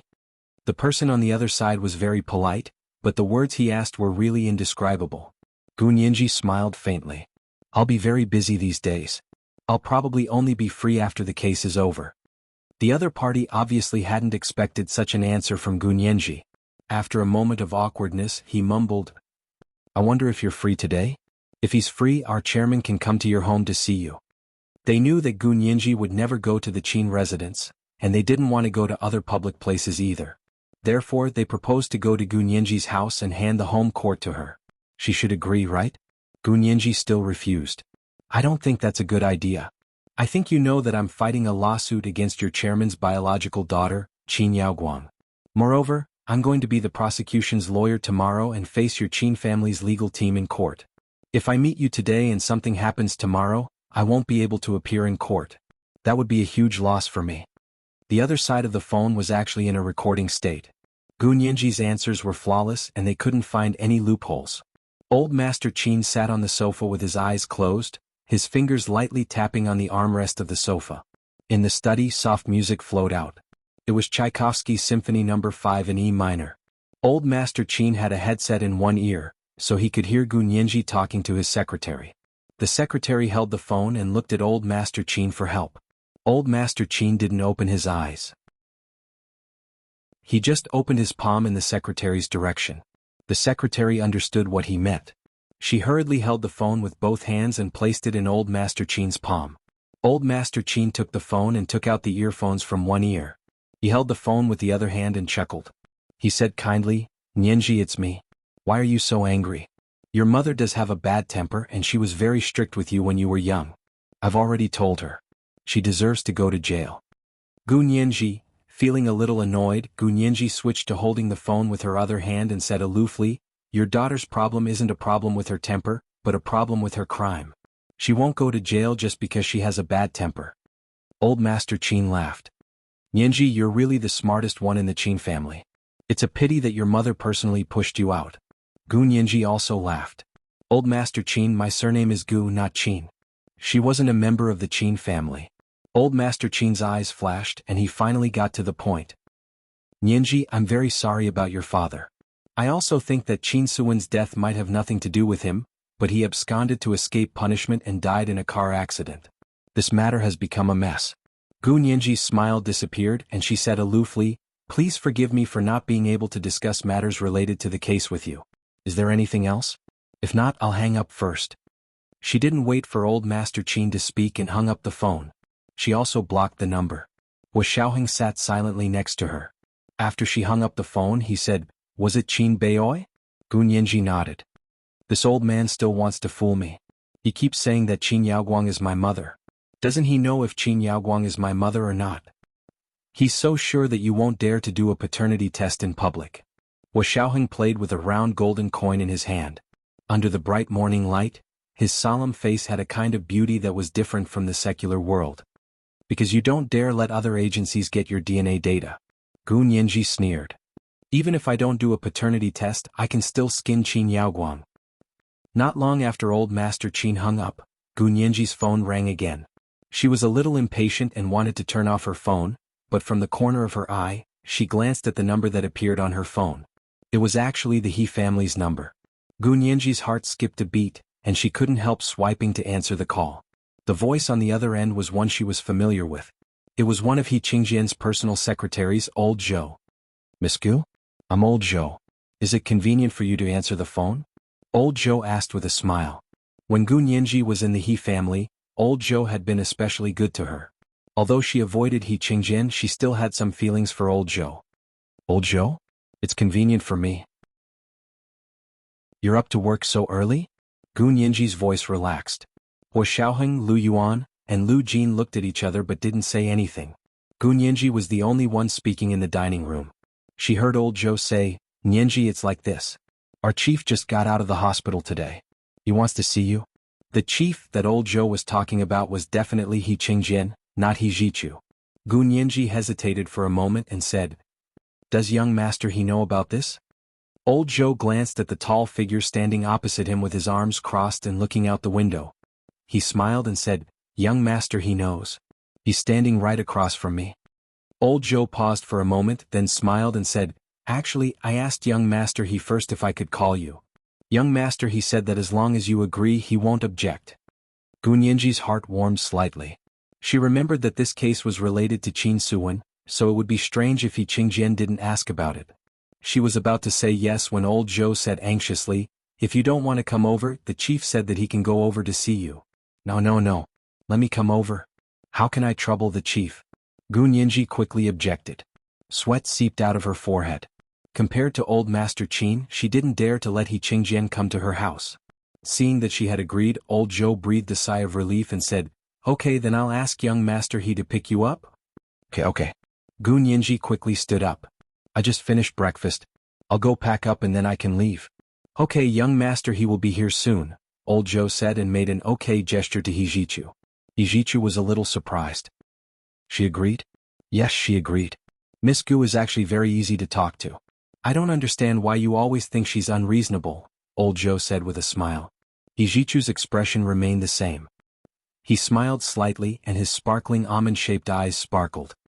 "She's been very obedient since she was young." Old Zhou picked up his briefcase. "I'll go to the chief's room and report my work first. When Miss Gu comes later, young master He, you can bring her directly to the suite where the chief is recuperating." He Zhichu nodded. "Old Zhou, you've worked hard." "It's not hard at all," old Zhou said, but he yawned. He Zhichu pretended not to see it and went out with his car keys. It was still very early, not even 7 o'clock. There weren't many cars on the streets of the imperial capital. He Zhichu only took 10 minutes to drive to the apartment complex where Gu Nianji lived. He waited quietly by the street. 15 minutes later, Gu Nianji walked out of the apartment complex with a small bag. She looked up and saw He Zhichu's car. She ran over with a smile and bent down. "Young master He, you're up so early too?" He Zhichu glanced at Gu Nianji and saw that she seemed to have put on makeup. She had a light layer of foundation on her face to cover up the dark circles under her eyes. He Zhichu paused. "How many nights have you stayed up?" Gu Nianji, grinning, he touched his face. "Is it that obvious? Didn't you look in the mirror?" He Zhichu pulled down the mirror in the car and looked at her. "Look for yourself." Gu Nianji had indeed not looked in the mirror for a few days. However, she took a closer look at herself today and touched her face happily. "I've lost weight. I look good on camera." He Zhichu, He was angry and amused at the same time. He flicked his finger on Gu Nianji's forehead. What are you talking about? You only want to look good on camera? Of course. Gu Nianji deliberately said angrily, don't you know? Add some pounds? The camera makes you look like you've put on 10 pounds. Hijichu looked at her deeply and said in a low voice, I know you don't want us to worry. Gu Nianji brushed her hair awkwardly and fastened her seatbelt. She said playfully, actually, I just want you to worry, but I don't want you to say it out loud, so I can only hold it in. Ah, am I very bad? Hijichu laughed it off, stepped on the gas pedal and drove away.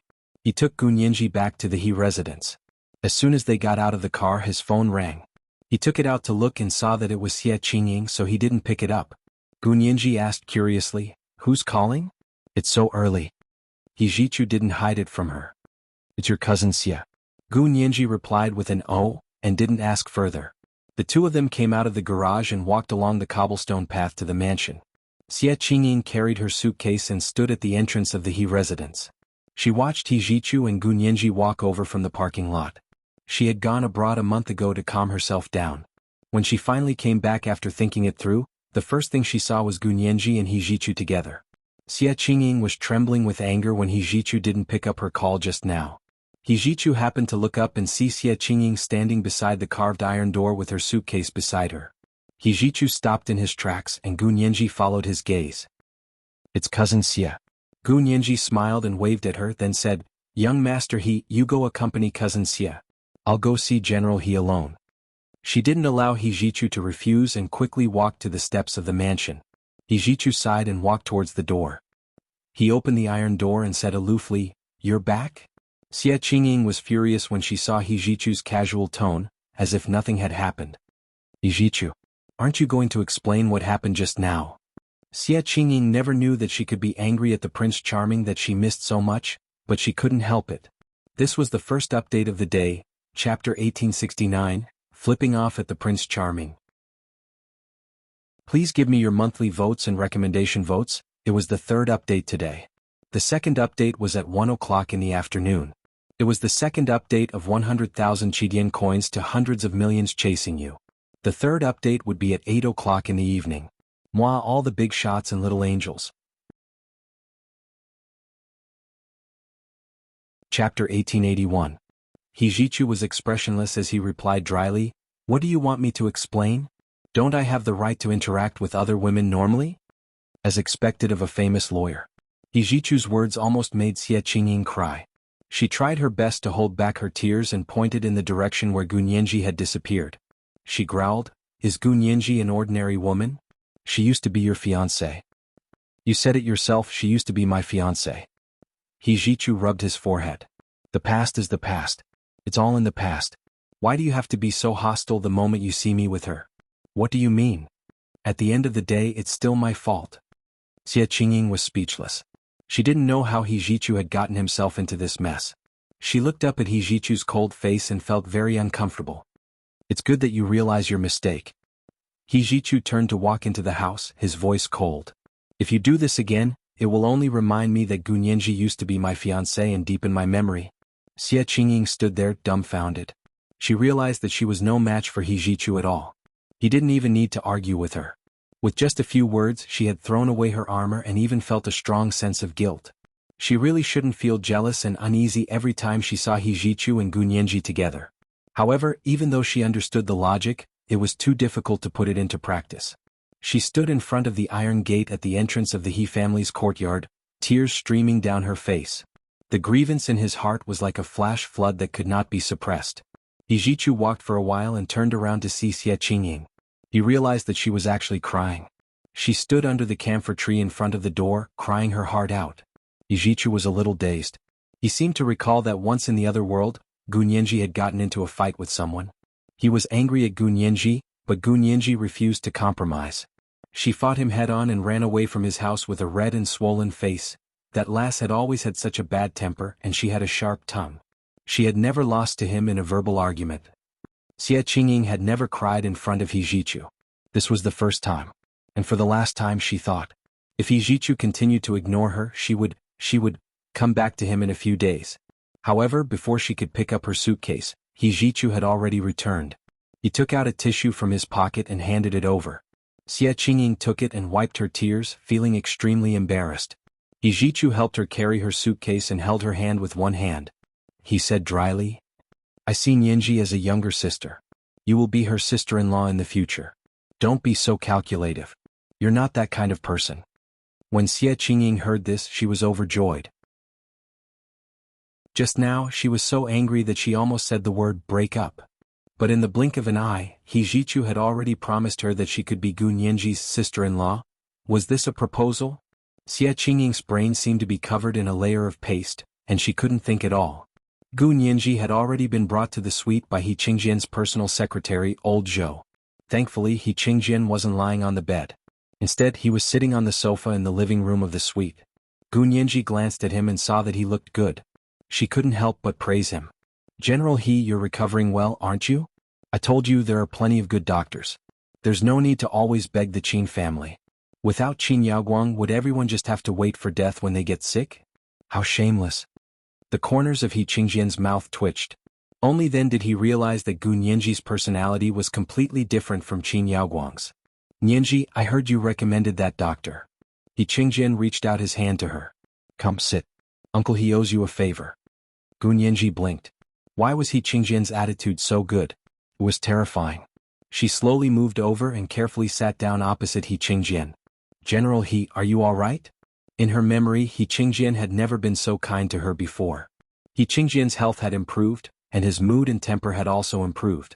In addition, He Jichu and Xie Qingying were progressing smoothly. He had even heard He Jichu talking to Old Zhou about the engagement yesterday, so he was even happier. He no longer had his previous prejudices against Gu Nianji. The more he looked at her, the more he liked her. He couldn't help saying, "Nianji, Achu treats you like a sister and I also treat you like a junior. Don't be shy." Gu Nianji smiled and waved her hand. "Don't be so polite. You're scaring me. I didn't do anything wrong, did I?" "No." He Qingjian smiled. "Of course not. I was in the wrong for what happened in the past. I apologize to you." Gu Nianji sat up straighter. "General He, you're being too polite. It's all in the past. Now we need—" Her heart was pounding, but she still said it. "We need to work together now to uncover the truth about Qin Suwen's sudden death." He Qingjian's eyes dimmed in an instant. His energy seemed to have been taken away by the name. He stood up with the help of the chair and walked to the fireplace opposite him. He picked up the family photo from the fireplace shelf and looked at it carefully. "You think that my wife's death had nothing to do with your father, but it had something to do with your mother?" Gu Nianji felt very uncomfortable when she heard the word, mother. She quickly said, "It has something to do with your ex-wife." "Ex-wife, not my mother." He Qingjian's expression darkened. He turned to look at Gu Nianji and snorted. "That's just a title. I'm with her in name, not in reality." Gu Nianji had always thought that she was quite thick-skinned, but she couldn't help blushing at this moment. "Well, the marriage relationship is governed by the marriage law.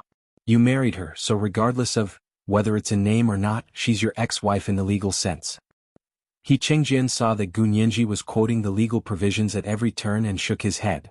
"You don't understand." Gu Nianji thought to herself, "I don't want to understand." He Qingjian put down the family photo, turned around and walked back to the sofa to sit down. He said, "I've seen your complaint and consulted people in the legal profession. They all said that your argument is rather far-fetched, and the chain of evidence is not complete enough. You don't have a good chance of winning. Why did you file this lawsuit?" Gu Nianji didn't answer the question directly. Instead, she said, "General He, do you want to know the truth about your wife's sudden death?" "Of course I do." He Qingjian said without hesitation, "I've kept my wife's body in liquid nitrogen for so many years just to wait for the day the truth comes out." Gu Nianji had already known this fact from He Jichu, but her eyes still widened in surprise. "Really? Then can we see what Qin Suwen looks like?" In theory, liquid nitrogen freezing the human body was to lower the human body to an extremely low temperature of -196 degrees Celsius, thereby ensuring that the organs and tissues of the human body would not be invaded by microbes and rot to the greatest extent. There was already liquid nitrogen freezing technology on the market now. They all hoped that one day in the future, when those fatal diseases could be cured, they could be resurrected. Gu Nianji couldn't help but wonder if Qin Suwen could also be resurrected. However, so far, no human body frozen by liquid nitrogen had been resurrected. Even animals frozen by liquid nitrogen couldn't be resurrected. Therefore, the concept of resurrection was still in the theoretical stage. However, liquid nitrogen could indeed preserve the human body from decay. He Chengjian laughed and his voice was very gentle. We can go and take a look. Suan probably won't be angry. We can let her see that the little girl she had personally raised has returned. Gu Nianji followed He Chengjian out and saw He Zhichu waiting at the door. Dad, where are you going? He Zhichu looked at Gu Nianji suspiciously. Gu Nianji tried her best to remain calm, but there was a hint of joy and yearning in her tone. General, he is taking me to see lawyer Qin Suan. He Zhichu quickly said, I'll go too. He Zhichu hadn't seen Qin Suan ever since she had been frozen by liquid nitrogen. He Chengjian nodded. Let's go together. He Zhichu followed He Chengjian and Gu Nianji downstairs. On the first floor, he saw Xie Qingying directing the servants to decorate the flowers and plants in the living room. He Zhichu said to her, We're going out for a while.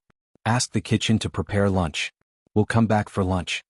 Xie Qingying nodded and said gently, Okay, I'll wait for you to come back. She even smiled at Gu Nianji. Gu Nianji returned her smile and didn't say anything. She followed He Chengjian into the car.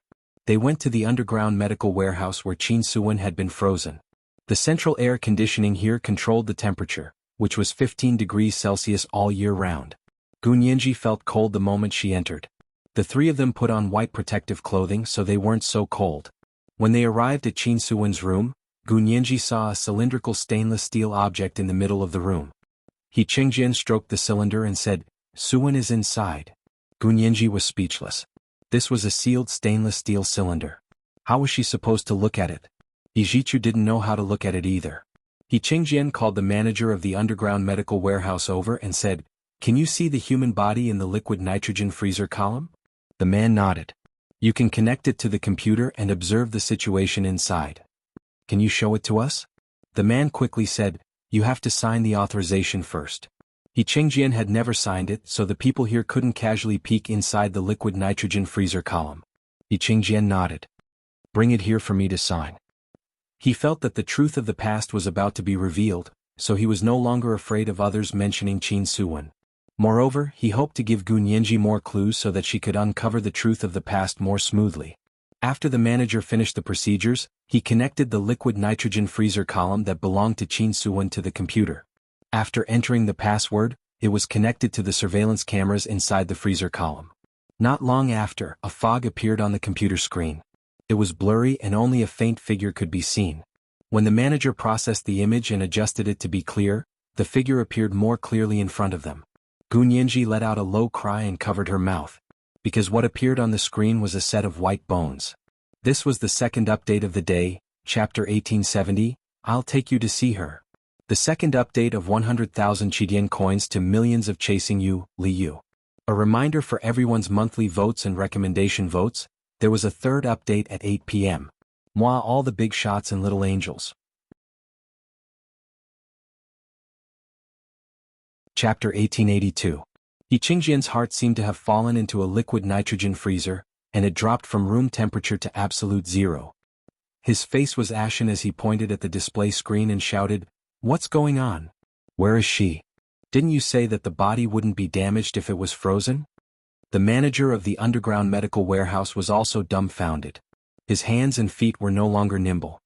His fingers trembled as he typed on the keyboard for a long time. Finally, he said with a sad face, We don't know what's going on either, but we have records that after your wife's body was placed in this liquid nitrogen freezer, no one has ever opened it. He was only in charge of managing the medical warehouse, not the medical staff responsible for freezing the body, so he couldn't say much. He Chengjian looked at him coldly and took a deep breath. Immediately convene a meeting with the medical staff who did the freezing. DNA test. I want to see who's behind this. Ijichu was also filled with indignation. A bloodthirsty gloominess flashed across his cold face. Gu Nianji quietly retreated so that she wouldn't disturb the father and son's search for the reason. She walked out of the cold storage and came to the open space outside. It was already 7 o'clock in the morning. The hot sun had risen high in the sky, and the temperature had begun to rise rapidly. When Gu Nianji had first come out of the cold storage, she had still felt warm, but now a layer of fine sweat had appeared on her forehead.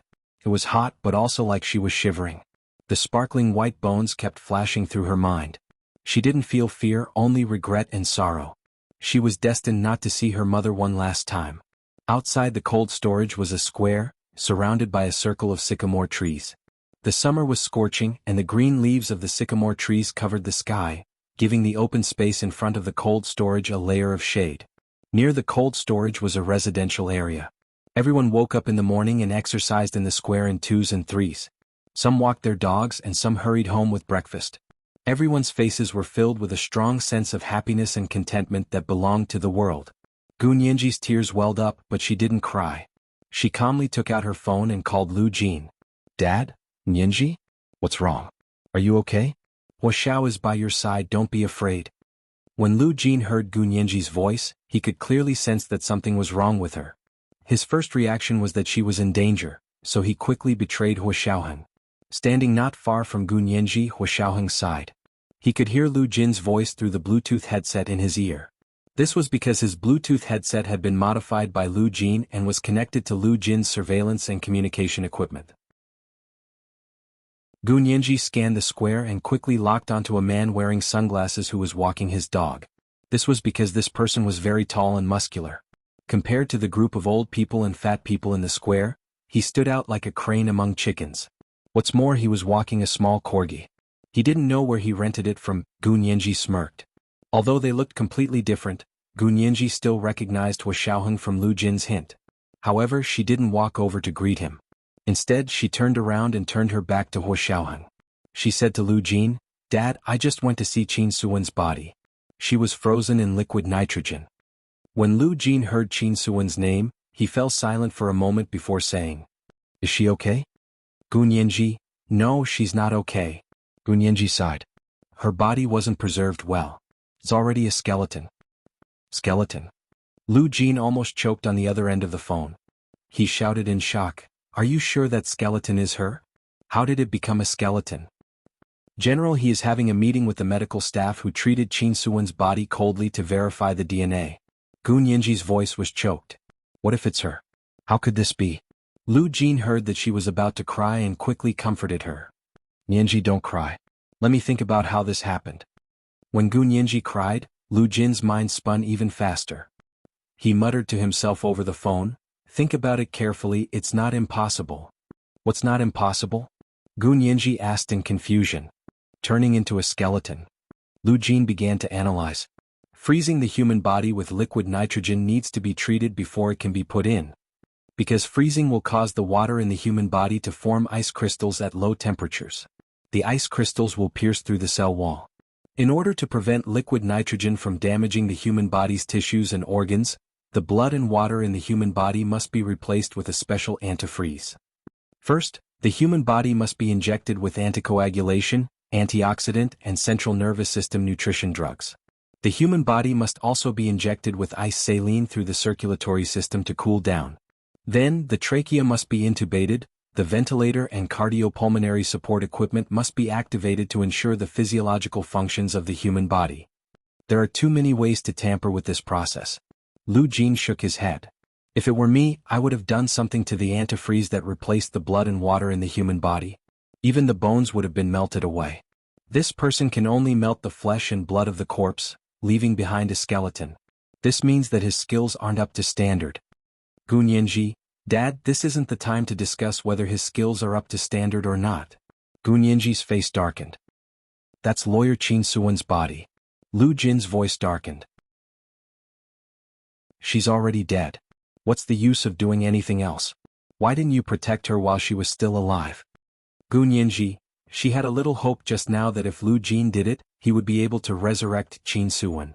Now Lu Jin had personally told her that it was impossible and that she wouldn't be able to come back to life. It was like a blow to the head that made her dizzy. Gu Nianji held her phone and stood blankly under a sycamore tree at the edge of the square. She felt a bone-chilling cold. Even the summer heat couldn't make her feel hot.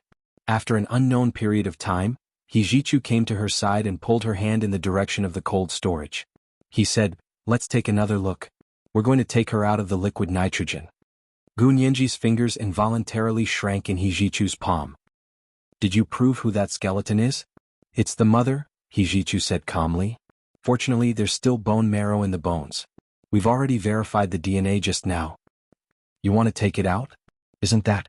She wanted to say that she wanted to destroy the body, but then she thought about it. It was already a skeleton, so how else could she destroy it? She closed her eyes. Are we going to bury it? We'll hold the funeral after the case is over and the results are out. He Jichu turned to look at her. I'm sorry to disappoint you. Gu Nianji shook her head. I'm fine. What's the reason? Did you find it? My dad called another group of people to investigate. The preliminary evidence is that there's a problem with the refrigerant. There are corrosive microorganisms that can resist low temperatures in it. They corroded the flesh and blood of the body, leaving only the skeleton. They can actually leave the skeleton behind? Gu Nianji sneered. Why didn't they just completely corrode it? Do you think they didn't want to? Ijichu also sneered. It's just that the technology isn't up to standard. Because the microorganisms couldn't withstand the low temperature of -196 degrees Celsius before they could corrode into the bones. So they found the culprit, which was these frozen microorganisms. Gu Nianji was silent. It was exactly the same as Lu Jin's reasoning. He didn't even need to come here to know everything. Then do you want to find out who did it? Soon. There are only a few people, so it's easy to find out. Hijichu's voice was exceptionally cold. But so what if we find out? Even if we cut him into 1,000 pieces, he won't be able to restore my mother's body. If we find out, we can at least make him pay the price. Gu Nianji clenched her fists. We'll make him tell us who the mastermind is. Very good, she had one more witness to taint her. This was the third watch of the day, chapter 1871. How could this be? A reminder for everyone's monthly votes and recommendation votes. Also, give Nianji and Major General Hua a heart. Moi, everyone little angels.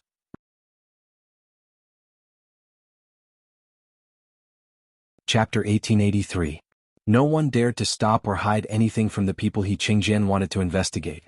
Within an hour, several doctors from several large hospitals in the imperial capital were arrested. They were all medical staff who had frozen Qin Suwen's body with liquid nitrogen. The changes in the hospital system naturally did not escape the eyes and ears of the people involved in the Qin Hospital, the largest private hospital in the country. Old Mr. Qin, the backbone doctors from several public hospitals in the imperial capital have been taken away by the police to assist in the investigation. Under a maple tree in the courtyard, Qin Bei was wearing a silk shirt. He sat at the stone table and tasted the kung fu tea in a fine white porcelain cup. After a while he smiled. Go ahead and investigate. What does it have to do with us? Go ahead and investigate. He put down the teacup and stood up. The court session is tomorrow. Go back to the city and prepare. Go to the court tomorrow. At this time, in the interrogation room of the Imperial Capital Police Station, some of the doctors couldn't take it anymore after being bluffed a few times and confessed everything in detail. Mr. Police, you have to believe me. I was forced to do it too. It was that Gu Xiangwen. It wasn't enough for him to kill lawyer Qin Suwen. He was also worried that someone would find out what he had done. He took advantage of the fact that lawyer Qin Suwen was about to be frozen with liquid nitrogen to find me and force me to add the contents of a small test tube to the freezer. It's really Gu Xiangwen? He Qingjian, who was watching the interrogation from the next room, flew into a rage. How can he be so vicious? It's not enough to kill Suwen, but he also wants to turn her into bones. He Jichu's eyebrows twitched slightly. He pressed He Qingjian down and said coldly, Father, Gu Xiangwen is already dead. It's easy to blame everything on him now. This matter isn't that simple. We have to investigate carefully. He Qingjian had long been prejudiced against Gu Xiangwen. In addition, Gu Xiangwen had absconded to escape punishment back then. He had already determined that Gu Xiangwen had something to do with it. Pointing at the one-sided glass wall in front of him, He Qingjian frowned and said angrily, Investigate. Why aren't you investigating? He said that Gu Xiangwen ordered him to do it, so of course he has to show evidence. If he wants us to believe him just by opening his mouth, does he think we're idiots? He Jichu patted the back of He Qingjian's hand. Father, I'll go over and interrogate him. Please sit down first. After saying that, she poured He Qingjian a glass of water and looked at He Qingjian's expression. She said softly, Father, don't you feel unwell? In the past, when He Qingjian was angry, his blood pressure would rise and he would have a headache. When it was serious, he would not even be able to see clearly. But this time, even though he was so angry, nothing happened to him. He Qingjian touched his temple and said curiously, As expected, I don't feel anything. The doctor you found is really good. This surgery was so worth it. It was Nianji who helped find the doctor, Hijichu said, then opened the door and went to the interrogation room next door. In the interrogation room next door, a few police officers were taking notes, and one of them was being questioned. Their surprise interrogation this time was to first interrogate them separately and then lock them up together. That way you can find out the truth from their answers. When they were questioned separately, everyone had their own thoughts, but when they were questioned together, their moods were different. If it was the truth, the answer would not change in either case because there was only one truth. But if someone was lying, the answer would definitely be different in both cases. Fortunately, among these doctors, only one doctor gave two completely different answers, so they locked onto him as an important target for the third round of interrogation. Hijichu pushed the door open and entered. He raised his hand to let the police officers in the interrogation room out. He said, "I've already told your chief that I'll personally conduct the third round of interrogation." The police officers quickly stood up and bowed to him before turning to leave. Anyway, they could watch the interrogation in the next room. However, the doctor did not know that there was a group of people in the next room, watching him through the one-sided glass wall. The door of the interrogation room slammed shut. Hijichu sat down opposite the man and crossed his legs with a cold expression. He asked calmly, "What's your relationship with Gu Xiangwen?" The man was frightened by Hijichu's aura. He was stunned for a long time before he said, "He used to be my mentor in medical school." Hijichu frowned. "You're about the same age as him, right? How could he be your mentor?" The man's face flushed red. He quickly said, "I went to school late and he went to school early. He also skipped grades many times. So by the time he went to medical school, Gu Xiangwen was already a visiting professor at the most famous medical school in the imperial capital. This was all well documented." Hijichu nodded and took out his phone to send a message. He instructed his subordinates to go to the most famous medical school in the imperial capital to check the man's academic records. After sending the message, Hijichu looked up and said expressionlessly, "Gu Xiangwen was already on the wanted list at that time. How did he contact you?" The man lowered his head and muttered, "He communicated with me via email. You know, he's also very good with computers. My computer was hacked by him." Hijichu was slightly moved. It sounded like it was true. He sat up straight and asked again, "And then? What about the email?" "I deleted it. It happened many years ago." The man twisted his neck uncomfortably and confessed honestly, "He gave me 10 million yuan. After the matter was settled, he deposited it into my bank account. At that time, I urgently needed to buy a house and get married. The houses in the imperial capital were too expensive. They were all millions. I couldn't afford them. So you were tempted to use the things that person gave you to corrode my mother's body?" Hijichu's voice turned cold. He slammed the table hard. "You're committing a crime." "No." The man suddenly raised his head and argued with Hijichu. "Gu Xiangwen told me that even if I was found out, the most serious crime would be destroying a body. I would only be sentenced to 3 years at most, and it's very likely that I would be sentenced to criminal detention or public surveillance." Hijichu was so angry that he laughed. "You've been educated. You really know a lot." "I really didn't mean it. He said that if the body was placed in liquid nitrogen, no one would want to see the body for 10 years, so it didn't matter even if the bones turned into bones." Calculating the time, it had indeed been 10 years. Hijichu didn't know what to say. Qin Suwen's sudden death was an indelible scar in his and his father's hearts. He and his father couldn't face this fact for a long time. Qingjian once put away all of Qin Suwen's photos because he couldn't look at them. The moment he looked at them, his heart ached. He wanted nothing more than to die with her. But he couldn't because he still had a son. He couldn't abandon Qin Suwen's last strand of flesh and blood. In the interrogation room next door, Qingjian's expression gradually turned sorrowful. He had originally thought that when Hijichu got married and had children, he would be able to give Qin Suwen an explanation and stop living. His health was getting worse and worse, and part of it was because he had deliberately condoned it. But now he realized that everything he had done had become a joke. He took a deep breath to suppress his emotions that were on the verge of collapse. In the interrogation room on the other side, Hijichu looked at the person's confession and scoffed noncommittally. His slender fingers tapped on the transcript. "Sign it. Wait for the trial." Gu Nianji had already said that she would use this person as a tainted witness. Hijichu could tell that there was something wrong with this person's confession, but he didn't want to remind him. He had to save it for Gu Nianji to skin these people in court. The person was shocked. Why do I have to go to court? Didn't I already plead guilty? You'll plead guilty just because you said so? Unfortunately, your family doesn't own the court. Hijichu stood up with a cold expression. You're the tainted witness summoned by the prosecution. It's up to you what to say when the time comes. He then pointed at the camera on the top of the interrogation room. There are surveillance cameras here. Don't think about retracting your confession when the time comes. Your every word and action has been recorded and stored in the cloud. It's useless even if you break the camera here. After coming out of the interrogation room, He Jichu and He Qingjin returned to the He family's mansion. It was already dark outside and the lights were on. The imperial capital was bustling with activity on a summer night. Their car passed through one of the busiest commercial streets in the city. He Qingjin sighed as he looked out the window at the men and women in green and the night view of the bright lights. He thought about it silently for a while and asked, Ah Chu, do you think this has anything to do with Gu Xiangguan? Father, what do you think? He Jichu asked. He knew that his father had a prejudice against Gu Xiangguan. He used to have this kind of prejudice, but after experiencing a few things, he had completely changed his mind. He Qingjin pursed his lips. The wrinkles on his face were very obvious, making him look gloomy and dignified. If Gu Xiangguan wasn't the murderer, why did he escape? Why did he commit suicide to escape punishment? He Qingjin asked slowly. There are some things I don't want to tell you, but you're older now, so I won't hide it from you. Gu Xiangguan has always had a perverted infatuation with your mother. He Jichu suddenly looked up, and a hint of surprise flashed through his eyes. Gu Xiangguan has a infatuation with my mother? Do you think I don't know?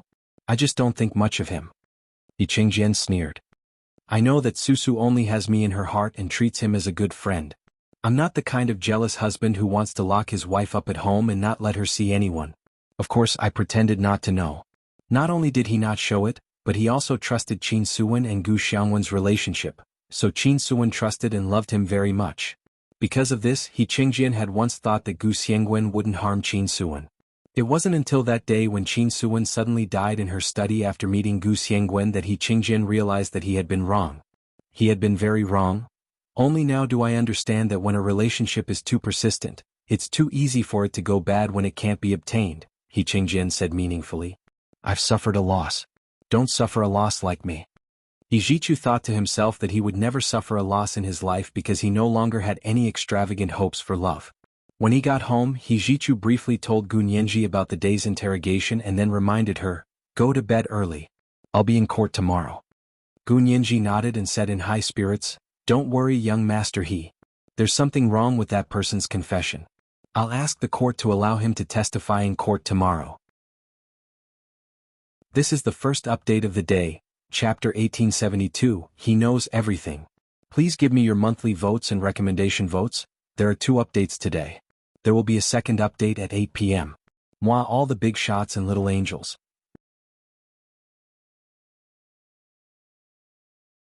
Chapter 1884. Hijichu was very confident in Gunyenji's abilities. He gave her a few more reminders before putting down the phone. When she returned to her room, she took a quick shower and went downstairs to the dining room for dinner. Seeing that He Qingjin was the only one sitting there, she looked around in surprise and asked the orderly next to her, Where's Miss Ye? The orderly said loudly, Miss Ye has left. He Qingjin knocked on the seat next to him and said expressionlessly, Look here, Qingying left you a note. He Jichu walked over and saw the note. Jichu, remember to have dinner with uncle. I'm going home. We'll go to the hearing tomorrow. Qingying is such a good girl. You have to be nice to her too. He Qingjin thought of Qin Suwen and felt so sad that he didn't even want to eat. It's fate that the 2 of them can be together. You have to cherish it.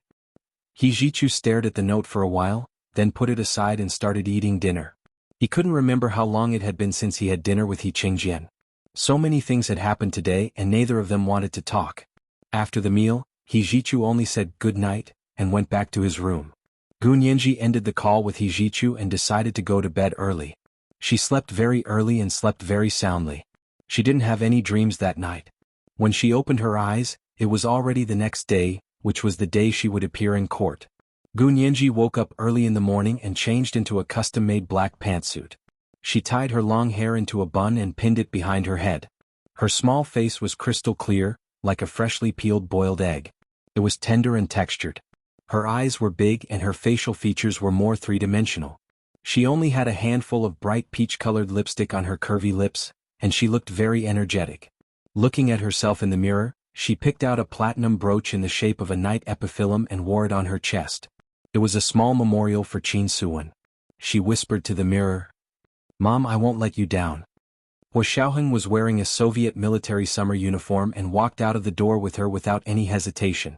Lu Yuan and Lu Jin would dress up as passers-by to attend the court hearing. Hua Xiaoheng would be Gu Nianji's personal bodyguard as Peter. Outside the courtroom, Gu Nianji met up with the people from the procuratorate and briefly went through the brief introduction of the case. The prosecutor on the procuratorate side was a very steady middle-aged man. He looked to be in his 50s. Not only was he very experienced, but his position had also been promoted very high. The fact that he was appointed as the prosecutor indicated that the procuratorate had high hopes for this case. For such cases that were more difficult to handle and did not have much confidence in, the procuratorate would usually send younger rookies to give them a chance to train. Because he was young and inexperienced, it didn't matter if he lost the case. It was the same principle as a professional team substituting a substitute in an unimportant game or a game they were sure to lose. But this case was different. This case had to be tried in front of the whole world. They had to convict Qin Yaoguang openly, so they couldn't afford to make any mistakes. Therefore, the procuratorate had sent the strongest prosecutor to work with Gu Nianji. They had to take down this case. Even if he didn't have enough evidence and his logic was strained, he had to win against the other party's legal team.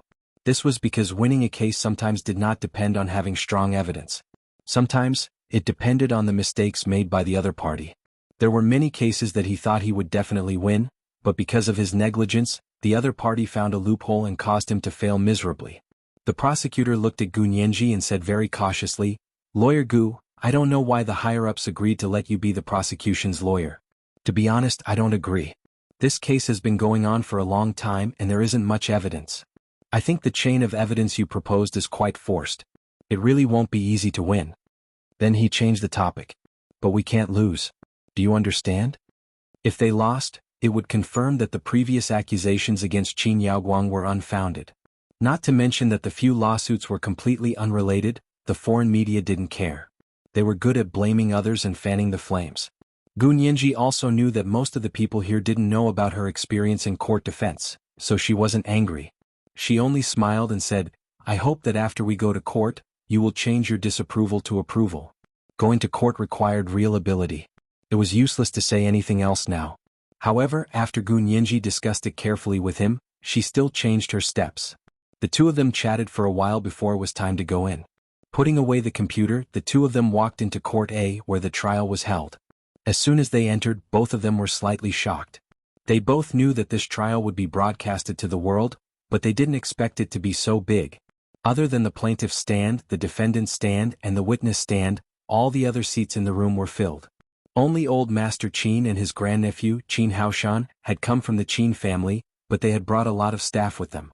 Just the members of the legal team alone took up half of the seats.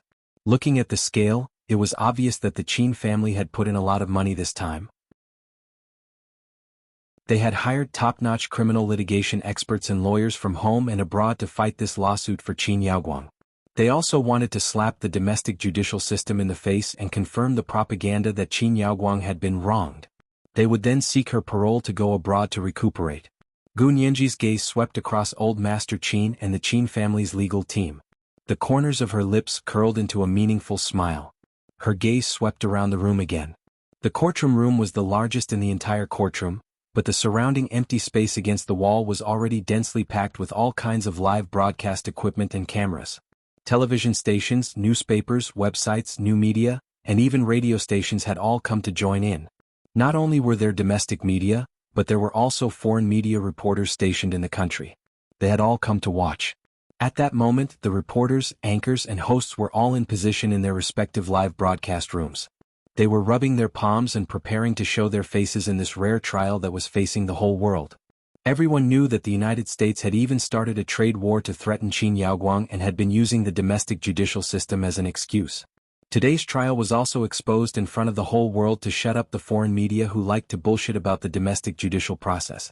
After all, it was not possible to even take a photo of a court trial in the United States, let alone broadcast it live to the whole world. Until now, the court trial could only be drawn by a sketch artist. However, the prosecutor's office and the court were regretful that the chances of winning this case were not high. They were all sweating profusely.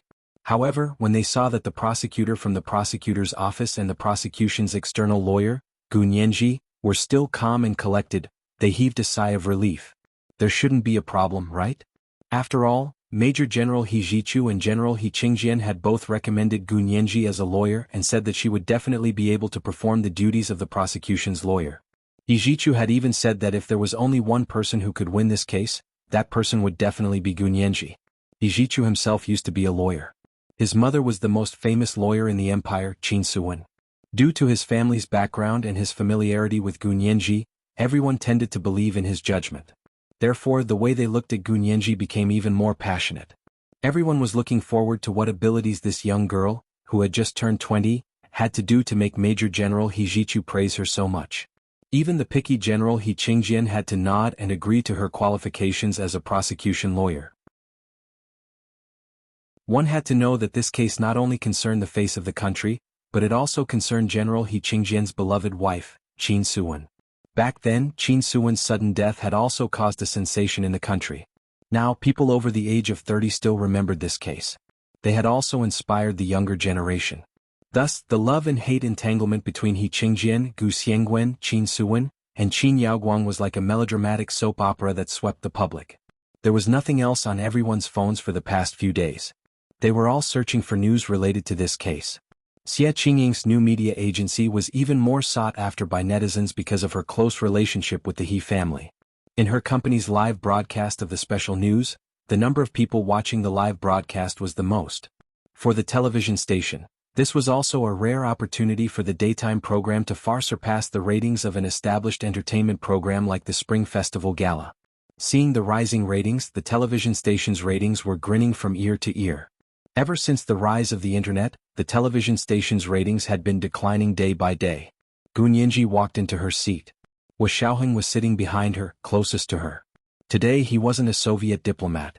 He was just her bodyguard. Gu Nianji smiled at him. Her gaze swept past Lu Yuan and Lu Jin's disguised faces in the crowd, then back to He Qingjian, who was sitting upright with a serious expression on his face. She nodded slightly. He Jichu was sitting next to He Qingjian, and on his right was Xie Qingying, who was dressed in a white Chanel suit. Like Gu Nianji, Xie Qingying was also dressed very simply. Her hair was tied up in a bun with a white jade epiphyllum hairpin. Gu Nianji smiled at her and thanked Xie Qingying for her thoughtfulness. Only a handful of people knew what today meant to her. Gu Nianji sat down. As the judge at the bench struck the gavel, the trial began. This is today's second update, Chapter 1873 Can't Lose. Please give me your monthly votes and recommendation votes. There are 2 updates today. Moi all the big shots and little angels.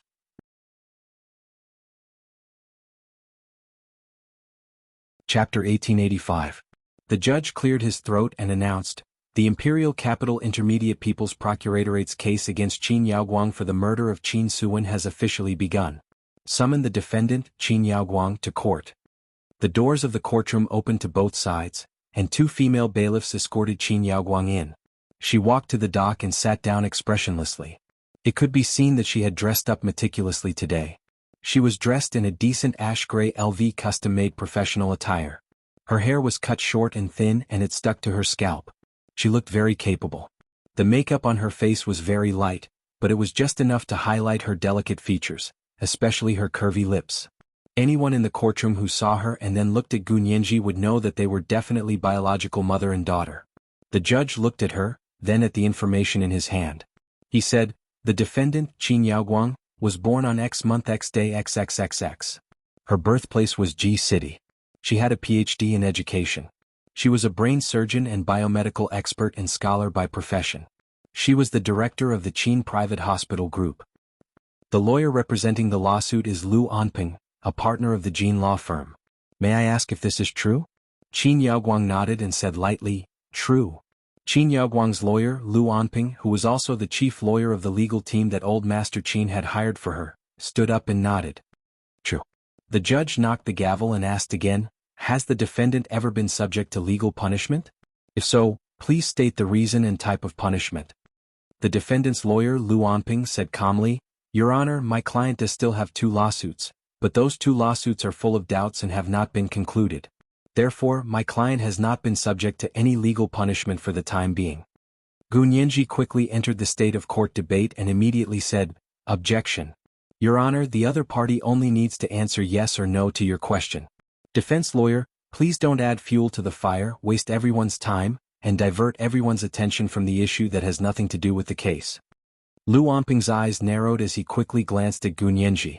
He thought to himself that this female lawyer was so young, but her reaction was very fast.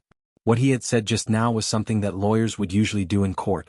However, knowing was one thing, and being able to react in time and not let everyone be led was another. Gu Nianji was able to cut him off in time. Her timing was indeed very shrewd. The judge nodded. "I agree with the prosecution's lawyer. Please pay attention to your wording.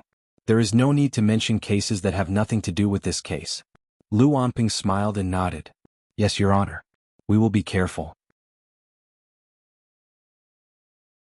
After confirming the identity of the defendant and the defendant's lawyer, the judge began to announce the cause of the case. He also announced the list of the court clerk, the prosecutor, and the defense of both sides. After everyone expressed that they had no objections, the case entered the trial stage. After the trial began, the prosecutor's side first presented their claims and the basis of their facts. Based on the results of the police's investigation that year and the evidence provided by the victim's family, the court charged Qin Yaoguang with the murder of Qin Suwen. After the prosecutor finished speaking, he raised his hand to Gu Nianji. "Now, our court has invited lawyer Gu Nianji to represent our court in presenting the case." Gu Nianji stood up and bowed in the direction of the courtroom. "Your Honor, all the court clerks, the reporters in the courtroom, all the relatives and friends who are listening, and all the members of the public. Good evening. I am Gu Nianji, the lawyer hired by the prosecution for this case. Today I would like to tell everyone about a murder case that has been going on for more than 10 years. The inside story is extremely dark and shocking." The corners of Lu Anping's mouth twitched. He had just been secretly praising Gu Nianji for being young and promising, but now he retracted his previous thoughts. What was with this melodramatic storyteller's tone? Lu Anping immediately raised his hand and said, "Objection. The prosecution's lawyer should present the facts of the case, not exaggerate." Gu Nianji's face became serious. "Defense lawyer, I am presenting the facts of the case.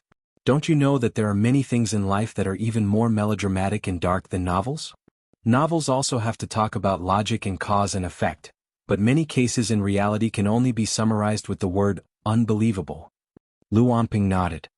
"I don't deny that some cases in reality are indeed complicated and bizarre, but no matter how complicated and bizarre a case is, it has its own internal logic. I asked the prosecution's lawyer not to deviate from the legal track." Gu Nianji also secretly gave Lu Anping a thumbs up in her heart. This was probably the most reliable opponent she had encountered in her career on both sides of the bar. Unfortunately, this case couldn't be fought using conventional methods. Gu Nianji could already tell that the other party was used to the standard court debate procedure. She didn't know if this great lawyer Lu would be able to react to Gu Nianji's next unconventional move and adapt to the situation. Gu Nianji was still looking forward to competing with an evenly matched opponent. She smiled. "Okay, I accept the defendant's lawyer's opinion. There's no need to use rhetoric to describe the case. I'll use a straightforward method to show everyone this case." As she spoke, Gu Nianji gestured to the court technician. The technician understood and gradually dimmed the lights in the courtroom. A square white projection screen descended from the roof. This white projection screen was about the size of an open-air movie screen from the last century. Gu Nianji connected her laptop to the courtroom's projector and began to play the case presentation she had made. The first thing that appeared on the projection screen was an old photo. The photo showed a simple and low-key study. There weren't too many fancy decorations in the study. The most prominent thing was a particularly large mahogany desk. Under the desk, a little girl holding a doll timidly poked her head out from under the desk and looked at the camera warily. The little girl was a little chubby and her big eyes were like purple grapes. They were so black that they were purple, but they were moist and extremely lively. This little girl was Gu Nianji, who had just arrived at the He family when she was 6 years old. Not only did the people in the courtroom see this photo, but everyone watching the live broadcast of the trial all over the world also saw it.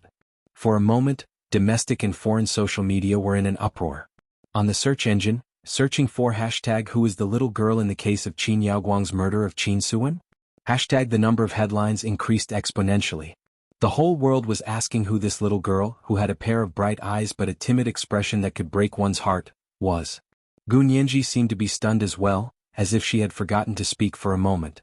It wasn't until the defense lawyer Lu Anping felt that something was wrong and immediately said, "Lawyer for the prosecution, what's with this photo?" Gu Nianji replied with an "oh," and hurriedly changed the photo. She said apologetically, "I'm sorry, I put the wrong photo." The photo did show lawyer Qin Suwen's study, but it was taken 2 years before her death. The little girl in the photo is me. I was 6 years old at the time, and I had just been taken away from Qin Yaoguang by my father, Gu Xiangguan. I was sent to the He family and was personally educated by lawyer Qin Suwen. Huh. That little girl is actually lawyer Gu Nianji? The people inside and outside the courtroom were even more excited. Just this photo reminded everyone of the kidnapping case that Gu Nianji had sued Qin Yaoguang. In that case, Gu Nianji had personally testified that Qin Yaoguang had ordered someone to violently kidnap her out of the He family at the age of 12.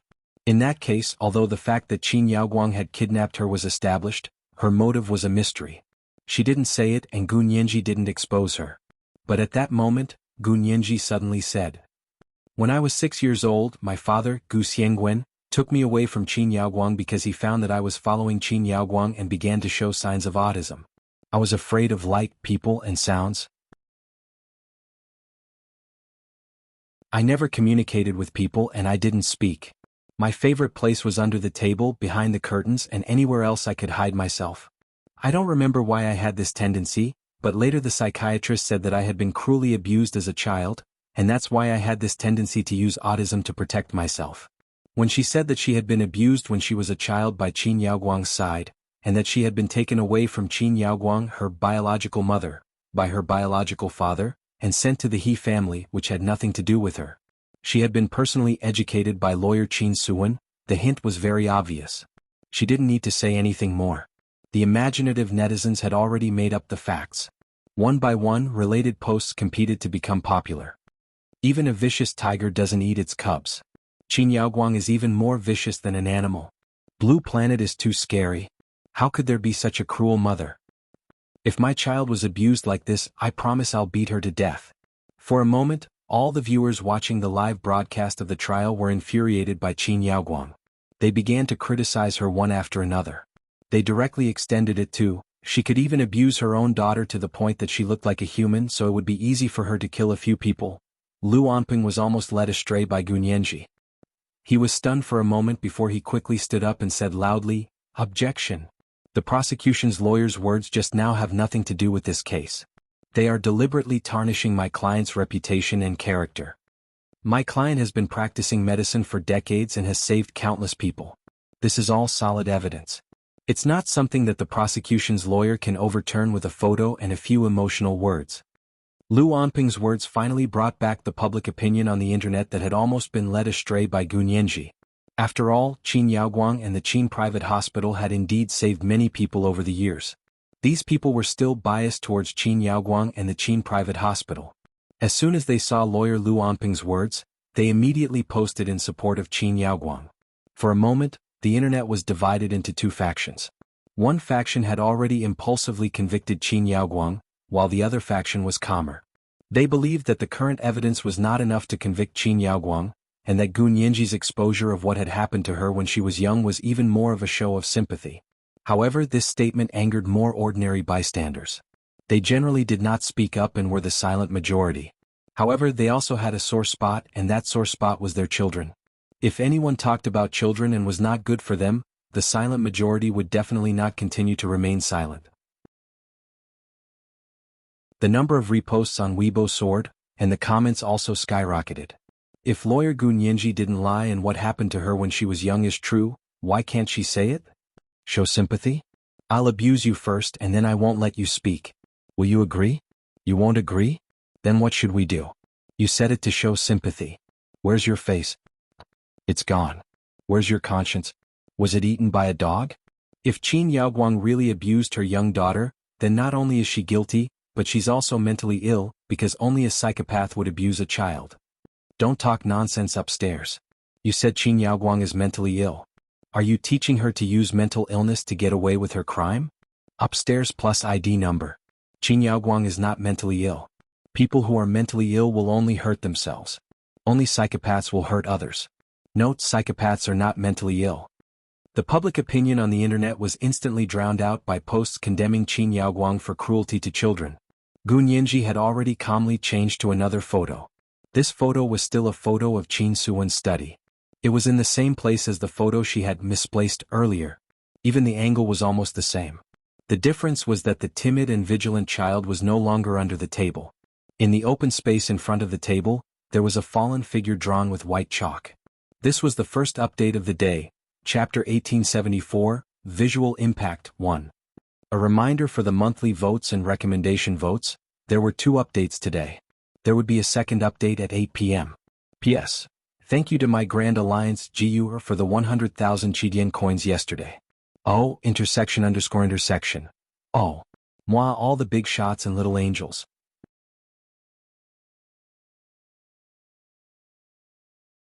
Chapter 1886. The second photo that Gu Nianji released was the police scene photo from back then. It was the scene of Qin Suwen's sudden death. The white chalk drawing on the ground was how Qin Suwen looked when she fell to the ground. Yijichu had helped her get this photo. It wasn't the first time she had seen this photo, but now that she looked at it, her heart still felt stifled. However, she was already able to control her emotions. Her tone was slow and clear as she continued to explain. This is a photo of lawyer Qin Suwen's sudden death in her own study 12 years ago. The forensic examination at the time proved that lawyer Qin Suwen died of a congenital heart attack. Gu Nianji paused for a moment. She pressed the keyboard and released the third photo. This photo showed the entrance of the Qin orphanage. She said, "This is the orphanage that the Qin family acquired in Sea City. The deceased, Qin Suwen, lost both her parents in a car accident, and she didn't find any relatives in the country who could adopt her, so she was sent to this orphanage." As Gu Nianji spoke, she typed out the 4th and 5th photos. The 2 photos were juxtaposed and the contrast was very stark. The 4th photo showed a rather depressing small room. There were 2 rows of simple shelves on the east and west sides. There were 3 beds in each row and there were 6 beds in total. It could sleep 12 people. This was the dormitory of lawyer Qin Suwen in the orphanage when she was young. Gu Nianji then pointed at the 5th photo with the laser pointer. It was a very luxurious and comfortable bedroom for a young girl. It was gray and low-key, decorated with pink. It was elegant and romantic. The pony logo that could be seen everywhere inside showed that the furnishings inside were all luxury brand Hermes. This is Qin Yaoguang's bedroom in the Qin family. The shabbiness and luxury immediately formed a sharp contrast, successfully arousing the audience's sympathy for Qin Suwen. She had gone from a high and mighty lawyer in the eyes of ordinary people, the mistress of the powerful He family, to an orphan girl who had no one to rely on and could be trampled on. Qin Yaoguang had gone from a simple scientist who had made great achievements to a rich second generation who loved luxury goods. Qin Yaoguang's chief defense lawyer, Lu Anping, instantly understood Gu Nianji's intentions. He immediately raised his hand and said, "Objection. The prosecution lawyer continues to use comparisons that have nothing to do with the case to slander my client. This kind of psychological suggestion would make the judge and the audience involuntarily favor the weaker side, which was extremely disadvantageous for Qin Yaoguang." Gu Nianji immediately said, "Your Honor, I am presenting the case and I will prove that this has a lot to do with our charges." The judge thought for a moment. May the prosecution witness get to the point as soon as possible and state the facts of the case. Gu Nianji saw that she had achieved her goal, so she didn't continue. She understood that going too far was as bad as not going far enough. She nodded. "Yes, Your Honor." Gu Nianji stopped playing the photos. Instead, she looked at the people in the courtroom and continued speaking in a low, excited voice. Lawyer Qin Suwen grew up in such a Qin family orphanage when she was young, and Qin Yaoguang was the daughter of the Qin family. She had the means to borrow the power of the Qin family and mentally torture Qin Suwen for several years. It was not until Qin Suwen got engaged to General He Qingjian that Qin Yaoguang's mental persecution of Qin Suwen temporarily stopped. But Qin Yaoguang didn't let it go. A few months before Qin Suwen died, the medicine she took was personally written by Qin Yaoguang. We have the prescription from that year to prove it. Gu Nianji took out a photocopy of the prescription and waved it in front of everyone. The judge confirmed her identity just now. Qin Yaoguang is a brain surgeon and biomedical expert, not a cardiologist. Why did she prescribe medicine to a heart patient? Lawyer Qin Suan was diagnosed with congenital heart disease when she was young. Congenital heart disease isn't a disease that will definitely kill you. If you take good care of yourself, you won't get sick. Once you get sick, you must have been severely stimulated both physically and mentally. Then why did Miss Qin Yaoguang provoke Lawyer Qin Suan? There's a fact here that I think everyone knows.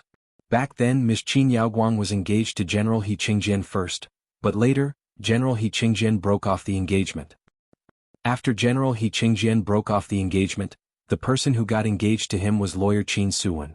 The eldest daughter of the Qin family had her engagement taken away by an orphan girl from her own orphanage. This was a great humiliation that Miss Qin Yaoguang would never forget for the rest of her life. In the 10 years that followed, Miss Qin Yaoguang didn't stay away from the He family because of her emotional injury. Instead, she was actively active in the He family's social circle and even became the He family's family healthcare doctor. After Lawyer Qin Suan passed away, Qin Yaoguang finally got what she wanted and married General He Qingjian, whom she loved with all her heart. What's more, after she murdered Lawyer Qin Suan, she was worried that her evil deeds would eventually be discovered. She even bribed a doctor who had frozen Lawyer Qin Suan's body with liquid nitrogen to mix corrosive microbes into the freezer.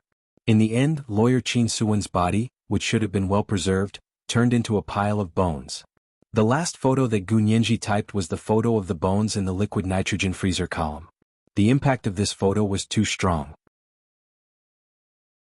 In the front there was a living person, but in the back there was only a pile of bones. No one inside or outside the courtroom could react.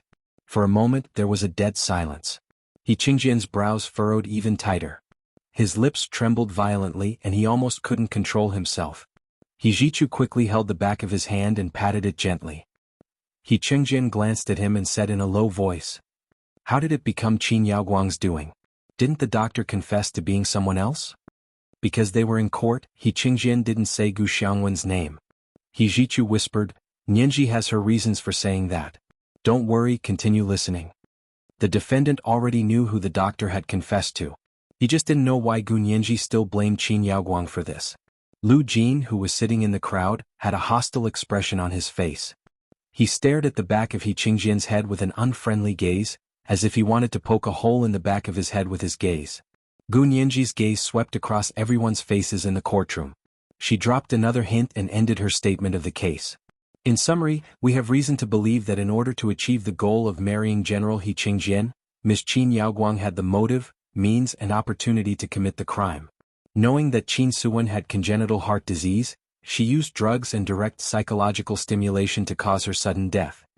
Qin Yaoguang is the murderer who murdered Qin Suan. We request that Qin Yaoguang be brought to justice to pay for the murder of Lawyer Qin Suan, who was murdered 12 years ago. Your Honor, this is what happened in this case. After she finished speaking, the lights in the courtroom gradually lit up again. From darkness to light, it was only a blink of an eye, but it was enough to make people feel the beauty of the light. The judge nodded and looked at the defendant's lawyer. "May I ask if the defendant's lawyer has anything to say?" The defendant's chief lawyer, Lu Anping, stood up unhurriedly.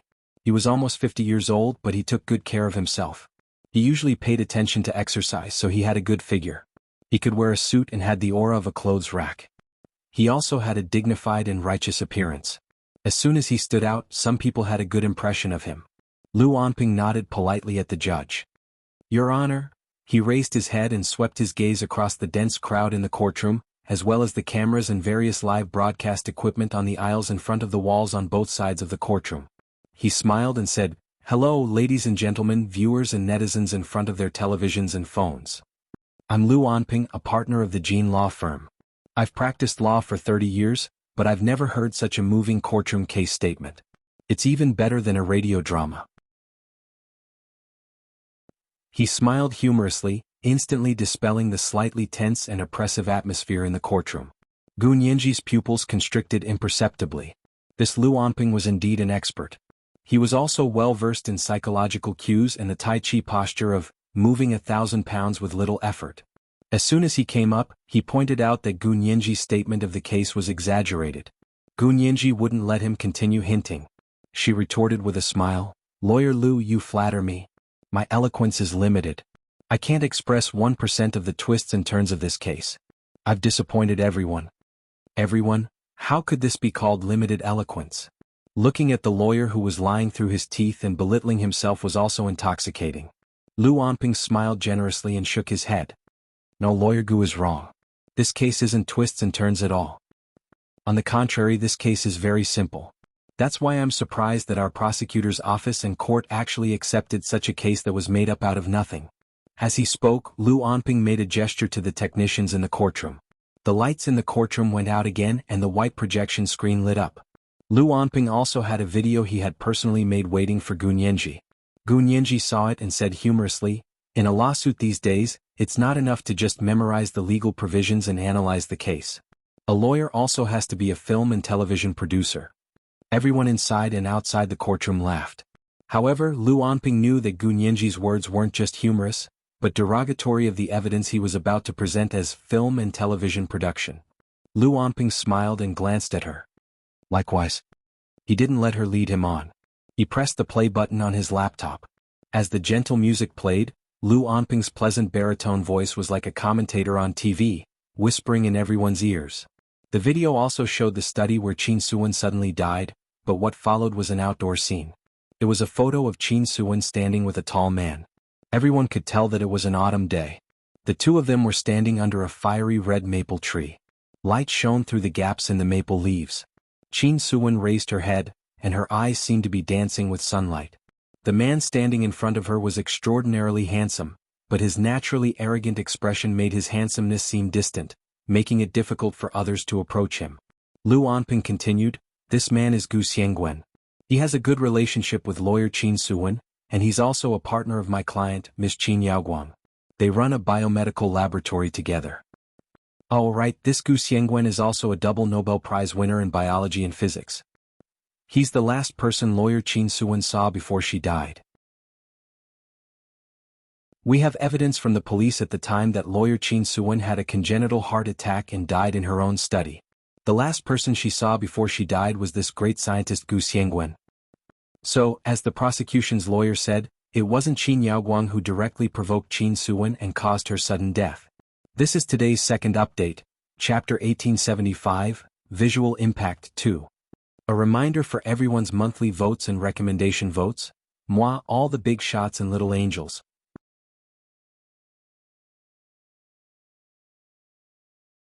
Chapter 1887. Following Lu Onping's narration, the video on the white projection screen changed and began to show the scene of the Qin orphanage in Sea City. Unlike Gu Nianji's display of the orphans' dormitory, Lu Onping's video showed the Qin orphanage's large expanse of green space, trees, tall and clean school buildings, and the smiling faces of the orphans in neat school uniforms. Lu Onping's voice continued to echo in everyone's ears. This is the Qin orphanage's branch in Sea City. It's also the orphanage where the deceased lawyer, Qin Suwen, was when she was a teenager. This place is located in the suburbs of Sea City, a bustling metropolis. It covers a vast area. There was a reason why the conditions here weren't good decades ago. At that time, the country was in a transition period. Not only did the Qin orphanage have no money, but the people of the whole country also had no money. In terms of the average living standard at that time, the Qin orphanage at that time was not worse than the average living standard of the people of the whole country. Moreover, the orphans also enjoyed a free medical examination once a year, as well as the treatment of free medical and miscellaneous expenses. If the prosecution lawyer thinks that this is abuse, then the people of the whole country were abused at that time. There was a burst of sympathetic laughter inside and outside the courtroom. Back then, everyone's lives weren't considered hard. They had enough to eat and wear, but they didn't have money. This was also a fact. Lu Onping knocked on the table to remind everyone to pay attention. He said solemnly, "And the prosecution lawyer just accused my client, Qin Yaoguang, of using the Qin family's power to mentally torture Qin Suwen for more than 10 years. It was only when she married General He Qingjian that she stopped. We completely object to this accusation. The other party didn't produce any evidence of mental torture. They can't falsely accuse my client without any evidence." After Lu Onping finished speaking, he glanced at Gu Nianji as if waiting for her to refute. However, Gu Nianji had no intention of refuting him. Instead, she stared blankly at the white projection screen on the opposite wall, as if she was attracted by something. Seeing this, Lu Onping didn't wait any longer. He immediately followed the content of the video and began the next round of statements. What was shown in the video was a white building with a postmodern style. At the top of the building that was dozens of stories high, the words Qin Hospital Group were written in large black letters between the blue sky and the white roof of the building, appearing very abrupt and eye-catching. Lu Anping continued, "This is the headquarters building of the Qin Corporation's private hospital in Z City. There is also an identical building in the capital. It is reported that the headquarters of the Qin Corporation's private hospital will be moved to the capital in the future, so that it will be easier to manage the group's affairs." As he narrated, the video showed the interior of the building. Clean white marble walls, wide and bright corridors, doctors and nurses in white medical uniforms, with warm smiles on their faces, walked back and forth in the corridors. Ward rounds, consultations, meetings and surgeries were carried out in an orderly manner. The patients were also dressed in neat hospital gowns, and they moved around in an orderly manner. Lu Anping continued. The third point raised by the prosecution's lawyer is why the medicine that Qin Suwen took a month before she died was prescribed by my client, Qin Yaoguang. Their reason is that my client, Ms. Qin Yaoguang, is a brain surgeon. Why would she prescribe medicine to a heart patient? I'm here to popularize the concept of a family health doctor. Simply put, my client, Qin Yaoguang, once successfully treated the only son of General He Qingjian and Qin Suwen, He Jichu, and gained the trust of the He couple. They chose her to become the He family's family health doctor. As he spoke, Lu Anping held the laser pointer and pointed at a form that had just appeared on the white projection screen. At the bottom of the form, there was a signature file that was specially circled in red. Lu Anping said, "This is the signature of the He couple. They appointed my client, Qin Yaoguang, as the He family's chief health doctor. This signature can give my client, Qin Yaoguang, the right to sign on issues related to the He family's health insurance. In other words, she can prescribe daily health care medicine. The medicine that Qin Suwen took a few months before she died was the daily health care medicine for heart patients. After investigation there was no problem. So the prosecution's lawyer's question is not valid." As Lu Anping spoke, the music on the small video he made began to become heavy and urgent. The image of a plane appeared on the projection screen, and then the scene of a tropical island appeared. Lu Anping said, "This is the Hawaii Convention Center in the United States. In fact, when lawyer Qin Suwen died, my client, Ms. Qin Yaoguang, wasn't even in the country. She was attending an international conference abroad. I have the plane ticket, the invitation to the conference, and the news and video evidence of my client, Ms. Qin Yaoguang, attending the conference." Finally, Lu Anping pointed at the new image that appeared on the white projection screen again. The prosecution's lawyer claimed that after my client, Ms. Qin Yaoguang, murdered lawyer Qin Suwen, she was worried that her evil deeds would eventually be discovered, so she bribed a doctor who had frozen lawyer Qin Suwen's body with liquid nitrogen. She mixed corrosive microorganisms into the freezer, and in the end, lawyer Qin Suwen's body, which should have been well preserved, turned into a pile of bones. But this is the surveillance video of the interrogation of this medical staff that I obtained from the police. A short video of the police interrogating the doctors yesterday appeared on the white projection screen. These doctors were the ones who were responsible for freezing Qin Suwen's body 12 years ago. In the video, the doctor who had tampered with the body was ashen. He was almost crying as he confessed to the police. "Mr. Police, you have to believe me. I was forced to do it. It was that Gu Xiangguan. It wasn't enough for him to kill lawyer Qin Suwen. He was also worried that someone would find out what he had done. Taking advantage of the fact that lawyer Qin Suwen was about to be frozen in liquid nitrogen, he found me and forced me to add the contents of a small test tube to the freezer. He gave me 10 million yuan. After the matter was done, he deposited it into my bank account. At that time, I was in urgent need of a house to get married. The houses in the capital were too expensive. They were all millions. I couldn't afford them." The video that Lu Anping made came to an abrupt end. He took out a small test tube and showed it to the people inside and outside the courtroom. He said, "The thing that the doctor in the video told me to put into the freezer was this kind of microorganism that could corrode flesh and blood." At this point, we are already very clear that the medical staff who tampered with the freezer was instructed by Gu Xiangguan. It has nothing to do with my client, Ms. Qin Yaoguang. In the end, Lu Anping closed the file and spread out her hands regretfully. In conclusion, we believe that the evidence presented by the prosecution is illusory, and the logical chain is groundless. It can't stand up to scrutiny at all. It shouldn't have been filed for trial at all. The prosecutor's office or the court should have called back the complaint immediately. Unfortunately, such a flawed complaint actually passed through the prosecutor's office and the court's checkpoints. It was actually able to be heard, and it was even given a lot of preferential treatment in terms of scheduling. As Lu Anping spoke, she turned to face the judge and said word by word, "Now, on behalf of my client, Ms. Qin Yaoguang, we formally request the court to call back the prosecution's complaint and declare the case invalid." Lu Anping didn't want to win the case at all, but to make the case completely invalid. This was even more powerful than simply winning the case. For the defendant, this was the best outcome because it wouldn't affect any of her records. Otherwise, even if she won the case, she would still have a record of being a defendant even if she didn't have a criminal record. This was as serious as having a criminal record in many strict security checks. It was also reasonable for the defendant's lawyer to refute all of the prosecution's evidence and request that the complaint be invalid. The judge and the prosecutor sighed regretfully in their hearts. They turned in Gu Nianji's direction and asked gently, "Lawyer Gu, do you have any objections?" Gu Nianji didn't speak for a long time.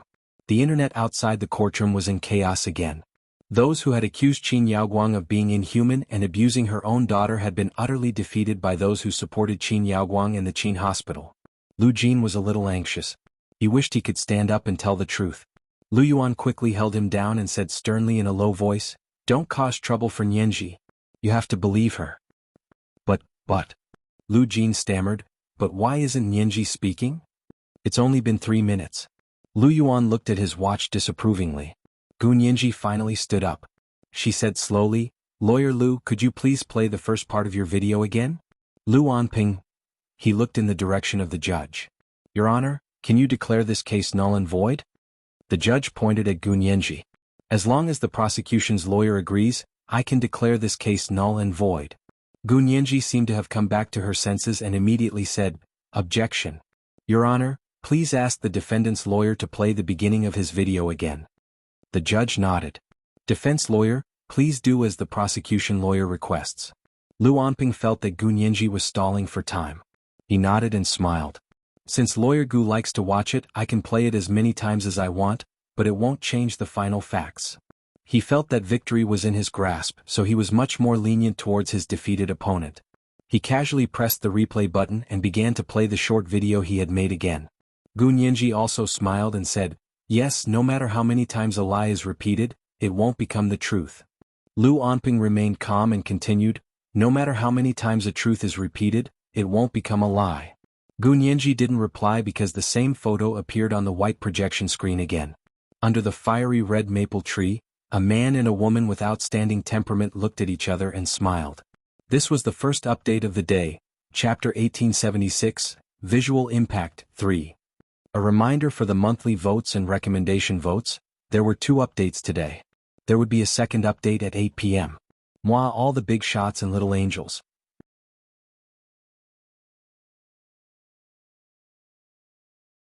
Chapter 1888. Gu Nianji looked at the photo on the white projection screen and was in a daze for a moment. She had seen Gu Xiangwen's appearance in the other world, but although the two of them had the same DNA and looked exactly the same, their different temperaments and expressions made it impossible to confuse them. They were both people with super high IQs, but their EQ was like heaven and earth. The Gu Xiangwen in the other world was gentle and elegant. She had heard from several people who were close to him that he was extremely patient and treated people kindly and generously. Therefore, his temperament was like the spring rain, moistening things silently, and also like the moonlight, quietly refreshing people's hearts. The Gu Xiangwen in this world, on the other hand, was arrogant and unyielding. He had no patience and his words were harsh. He was a patient with serious interpersonal disorders. It was as if he had thorns all over his body, and he would stab anyone who approached him. Gu Nianji pursed her lips and suddenly asked, "Lawyer Lu, may I ask where you found this photo? Can you give me one?"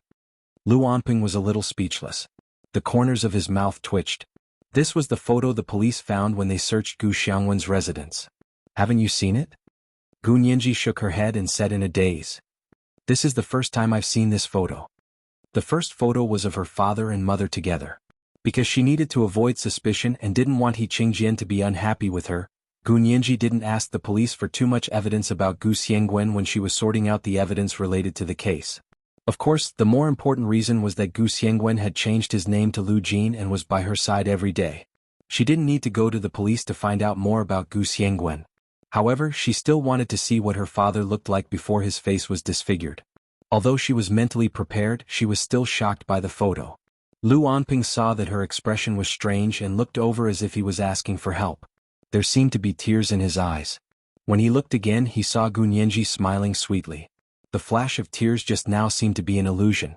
Lu Onping found it strange, but he didn't think too much about it. He shook his head and said, "This is a photo of the police. Unless it's used for trial purposes or requested from the parties involved in the photo, outsiders can't get these photos."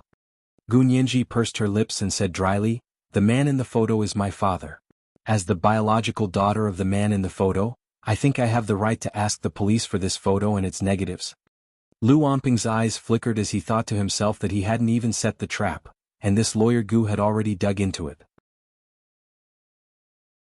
Of course he knew that Gunyanji's biological father was Gu Xiangwen, and her biological mother was Qin Yaoguang. Lu Onping placed his hand on the laptop and smiled faintly. "Lawyer Gu reminded me that your biological father, Gu Xiangwen, is an important suspect in this case, and your biological mother is the defendant in this case. Yet you're appearing in court as the prosecution's lawyer. Isn't your client worried that your professional performance will be affected because of your family's interests? If I were you, I'd take the initiative to recuse myself and not be the prosecution lawyer in this case." As he spoke, he turned to face the court and said, "I request the court to reconsider the reasonableness of Lawyer Gu as the prosecution's lawyer, taking into account the principles of justice and fairness of the law, and to disqualify Lawyer Gu from appearing in court to defend this case." Lu Onping's words stunned everyone inside and outside the courtroom. This move was ruthless. He was going to take drastic measures and completely kick Gunyanji out of the case. Even if he didn't kick her out, it would damage her credibility and reduce the effect of her court defense by at least 30%. Old Master Qin laughed. This money was really not spent in vain. The best criminal defense lawyer in the entire imperial capital was Lu Onping. He had more than 30 years of practice experience, and his success rate in criminal proceedings was 95%. Excluding those unrealistic and intentional percentages of success, this success rate was in fact the highest success rate. This was because he had taken all the cases he could and had never deliberately not taken cases that he was not confident in for the sake of winning. It was because he had given his all to every case that he had been able to reach his current level. Qin Yaoguang also revealed a funny expression and glanced at Gunyanji lightly. "Alright, let's see how glib your tongue is this time. Would she dare to tell everyone inside and outside the courtroom that she wasn't her biological daughter? Would she dare to do a paternity test in front of the whole world? Besides, why should she be the scapegoat for something she didn't do?" Gunyanji's expression didn't change as she said casually, "Lawyer Lu, first of all, our country's law doesn't have a lawyer challenge system. As long as I abide by the law and defend in court according to the law, what right do you have to ask the law to consider my qualifications as the prosecution's lawyer in this case? Secondly, as for the two important suspects in this case, one is Gu Xiangwen, my father, and the other is Qin Yaoguang. Everyone knows that she's my mother. The important point of my defense for the prosecution is that I think Qin Yaoguang is the real murderer, and Gu Xiangwen isn't. So to me, there's no such thing as ignoring the principles of justice and fairness of the law just because of family." The boiling emotions inside and outside the courtroom suddenly quieted down because of Gunyanji's words. It was as if a cup of cold water had suddenly been added to a boiling pot of boiling water. There was only time for a sizzling sound and a few wisps of white steam to rise. Lu Onping's heart skipped a beat and he said with a half-smile, "That's right, why did Lawyer Gu prove that your mother murdered Lawyer Qin Suwen and not your father? Wasn't it because you held a grudge against your mother's strict discipline since you were young? Lawyer Gu, you don't look very old, so don't be so vengeful." His words were full of needles and he began to belittle Gunyanji's character. Gunyanji was waiting for Lu Onping to say this. She smiled and said, "That's right. Why do I have to prove that my mother murdered Lawyer Qin Suwen and not my father? Even though my father is already wanted, has been accused, and has died in a car accident in front of everyone's eyes. Why? Thank you, the defendant's lawyer, for asking this very good question." Lu Onping's expression changed. He thought to himself that this was bad. He was afraid that he had fallen into Gunyanji's trap. However, he quickly recovered and closed his laptop. He gestured for the technicians in the courtroom to turn on the lights again and looked at Gunyanji. Gunyanji didn't give him time to refute and had already begun to speak. "Ladies and gentlemen, I think there's a saying that everyone is familiar with. It's not necessarily a prince who rides a white horse, and it's not necessarily an angel who has wings. Similarly, the person who appears at the crime scene isn't necessarily the murderer. Just because my father, Gu Xiangwen, was the last person to see lawyer Qin Suwen, you said that he was the murderer who murdered lawyer Qin Suwen. May I ask, defense lawyer, what's your basic logic? Have you forgotten the three basic elements of a murder case? A murder case, which is also an intentional murder case, has three basic elements: motive, timing, and means. All three are indispensable. My father only has one element of timing among these three elements, but he only appeared in the wrong place at the wrong time. He didn't have any motive or means to commit the crime. Qin Yaoguang is different. She has the motive and means to commit the crime, but she might not have the timing.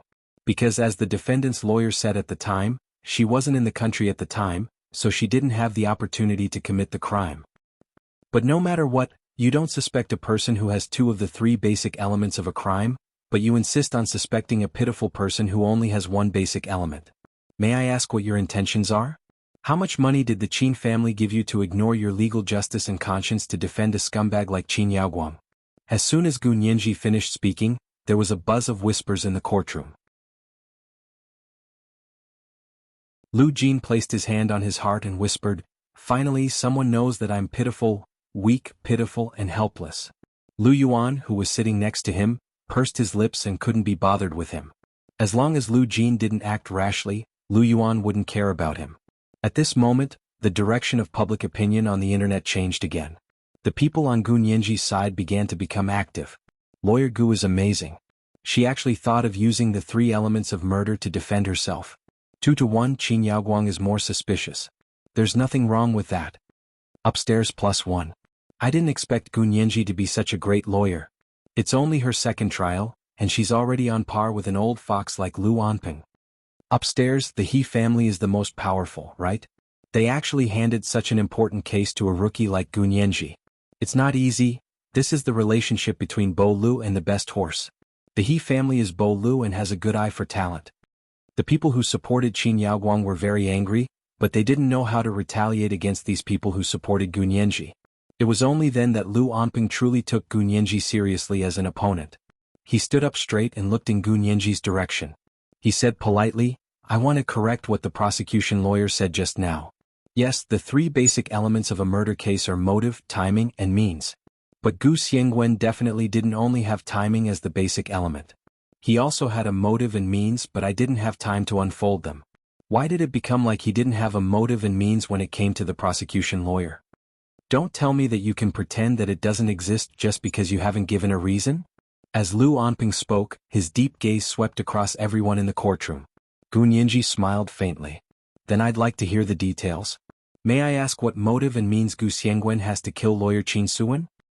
Does he hate lawyer Qin Suwen for stealing his fiancée? Or does he hate lawyer Qin Suwen for being her chief healthcare doctor and being able to prescribe her medicine? If you tell me, I think everyone in and out of the courtroom who cares about this case will be willing to listen, right? This is today's second update, Chapter 1877, Mutual Trap. A reminder for everyone's monthly votes and recommendation votes. P.S. Editor, today is Chinese Valentine's Day. Giving a gift to a character will have double the heartbeat value? What's heartbeat value? I don't understand it all. Moi, all the big shots and little angels.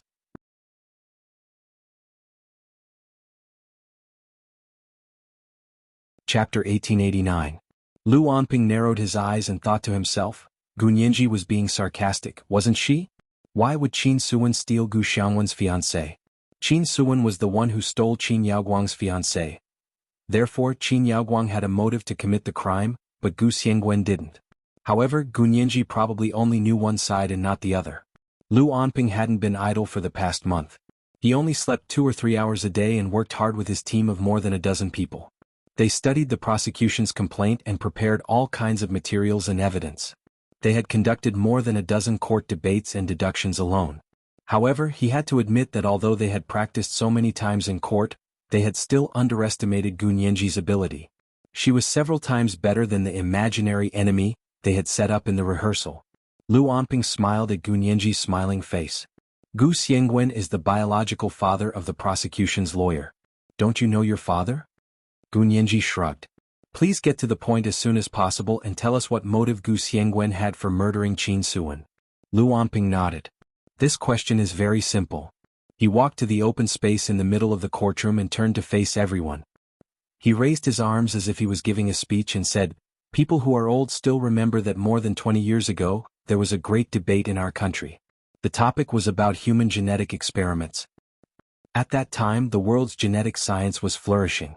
The birth of Dolly the sheep gave scientists the illusion that they had become God and could replicate and cultivate life without limit. At that time, my client, Qin Yaoguang, proposed the gene editing technology, which caused the voices of human embryo genetic experiments to become louder. Many scientists had even begun to conduct secret experiments in private. At that time, lawyer Qin Suwen stood up and firmly opposed this kind of overly radical human embryo experiments. She proposed that the parliament pass a law to prohibit scientists from conducting human embryo experiments on others. When Lu Onping mentioned this science and ethics discussion back then, everyone in their 40s and 50s inside and outside the courtroom had an impression of it. The younger generation had only seen the hot topic of the past on the internet. When they heard lawyer Lu Onping mention this topic, they immediately started searching the internet. Hashtag human embryo experiments, hashtag gene editor, hashtag genes and ethics hashtag. The number of searches related to it skyrocketed. The heated discussion back then was an eye-opener for the younger generation. At the same time, they had a deeper understanding of lawyer Qin Suwen, who had pushed for the legislation and initiated the discussion on science and ethics. Lawyer Qin Suwen is really amazing. This is the model of our generation of legal professionals. That's not all. Not only has she never lost in court, but she also insists on free legal aid. No way. Qin Suwen, someone of your stature would also do free legal aid. In the heated discussion on social media, Qin Suwen's image became more and more distinct. Everyone eagerly searched for every bit of information about Qin Suwen. They admired her more and more, and were also full of sympathy for the unfortunate experience she had when she was young. They were even more indignant towards the murderer who caused her sudden death, no matter who it was. In the beginning, everyone thought that they were just spectating a feud between the rich and the powerful. But as the curtain slowly opened, they realized that this play was actually closely related to all of them. They realized that in the society they lived in, there used to be people like Qin Suwen who had a strong sense of justice. They were truly kind and loving, and they had maintained the justice and fairness of society. However, why did such a good person die so early? Amidst everyone's regret and sorrow, Lu Onping slowly said, "Because lawyer Qin Suwen pushed for the legislation in parliament, human embryo experiments in the scientific community were finally banned." But Lu Onping glanced at Gun Yanji.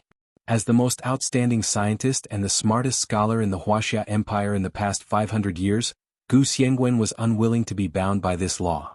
He wanted to do genetic experiments and human embryo experiments. He wanted to win another Nobel Prize and become a world-famous scientist. But Qin Suwen stopped him in his tracks. He thought that she was a stumbling block on his path to success. So, Gu Xiangwen used his genius mind to design a murder. In this layer of murder, he didn't make a move, but he made Qin Suwen suddenly die in front of him. And Gun Yanji pursed her lips and raised her hand lazily. Objection. The defendant's lawyer's analysis of motive is completely illogical. It's equivalent to making up stories. Please dismiss the defendant's lawyer's fiction in court and return the dignity of the law. Lu Onping blushed slightly at Gun Yanji's words, but he still said politely, "Lawyer Lu, please be careful with your words. May I ask what's illogical about our motive analysis?" Gun Yanji stood up and picked up a file. She walked to the center of the courtroom and stood opposite Lu Onping. She said, "Lawyer Lu, you mean that Gu Xiangwen wanted to kill Qin Suwen because of the law that prohibits scientists from conducting human embryo genetic experiments on others, right?" Lu Onping pushed his gold-rimmed glasses up the bridge of his nose and nodded. "Yes, but..." Gun Yanji didn't allow him to continue and immediately said, "But most people know that the reason a law becomes a law is because the Senate voted to pass it. To abolish a law, one only needs to pass the Senate. What's the use of killing lawyer Qin Suwen? Could it be that if she dies, this law will automatically be abolished?" Gun Yanji spread her hands and turned to face the public gallery in the courtroom.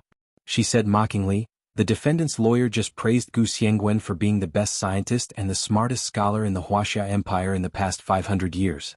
The smartest scholar, in order to abolish a law, came up with such a thing?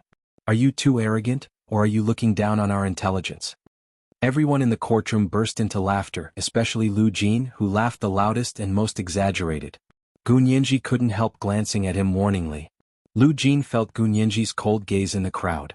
He shrunk his neck and almost slipped under his seat. Lu Onping waited for everyone to stop laughing before saying calmly, "It's not that I'm too arrogant, and it's not that I can't see everyone's intelligence. It's that the brain circuits of a genius are not something that you and I can understand." As he spoke, Lu Onping walked back to his seat and took out a document from the file. He handed it to Gu Nianji and said, "Lawyer Gu, take a look for yourself. Doesn't Gu Xiangwen have a bone-deep hatred for Qin Suwen?" Gu Nianji looked down at the document that Lu Onping had handed over. It was a piece of molded A4 paper with 4 comics drawn on it. From top to bottom, the first picture was a car on fire. In the raging fire stood a man. There was an arrow above the man's head, and the arrow was connected to a dialogue box with the words, Gu Xiangwen written on it. The second picture was a scene in a hospital. A girl was lying on the operating table, and 4 or 5 doctors wearing masks were operating on her. The girl's eyes were open and her face was terrifying and ferocious.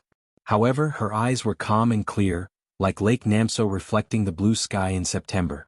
There was an arrow above the girl's head pointing at her. Behind the arrow was a dialogue box with the words, Qin Suwen written on it. The third picture was still a hospital, but the hospital bed here was a little more dilapidated. It wasn't as exquisite and luxurious as the hospital bed in the second picture. The girl was lying on the hospital bed, and a sneaky black figure was trying to inject medicine into her infusion bottle. There was also an arrow above the girl's head pointing at her.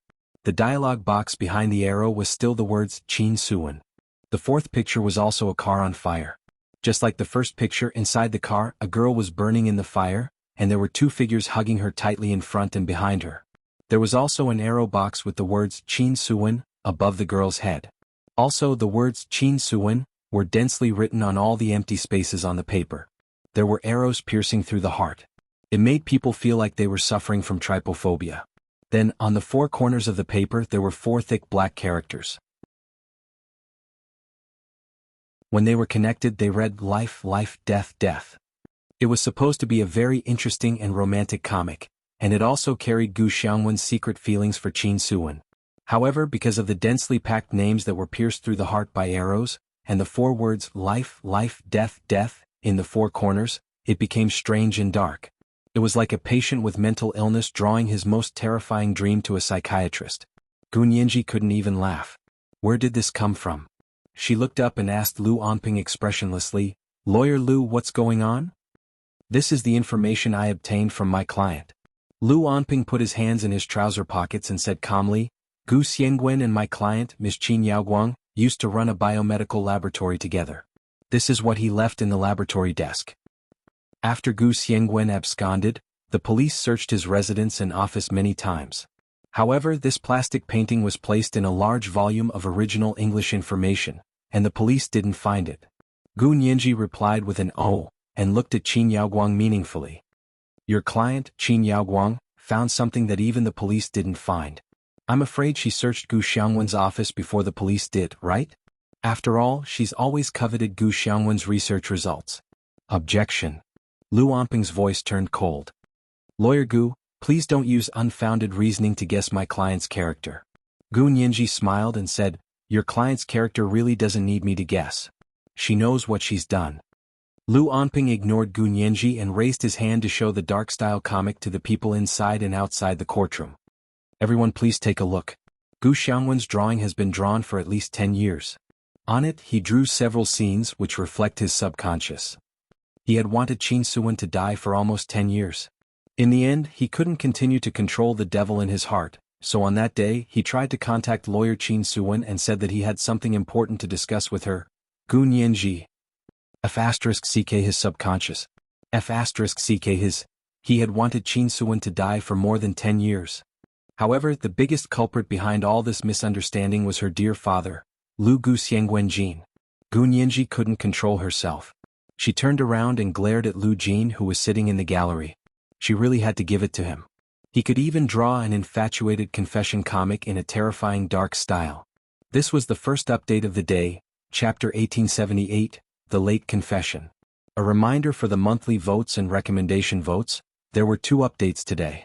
There would be a second update at 8 o'clock in the evening. Moi all the big shots and little angels.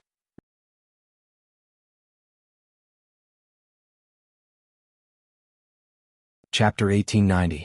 Lu Anping continued, such a terrifying picture shows the perverted mentality of a genius scientist like Gu Xiangwen.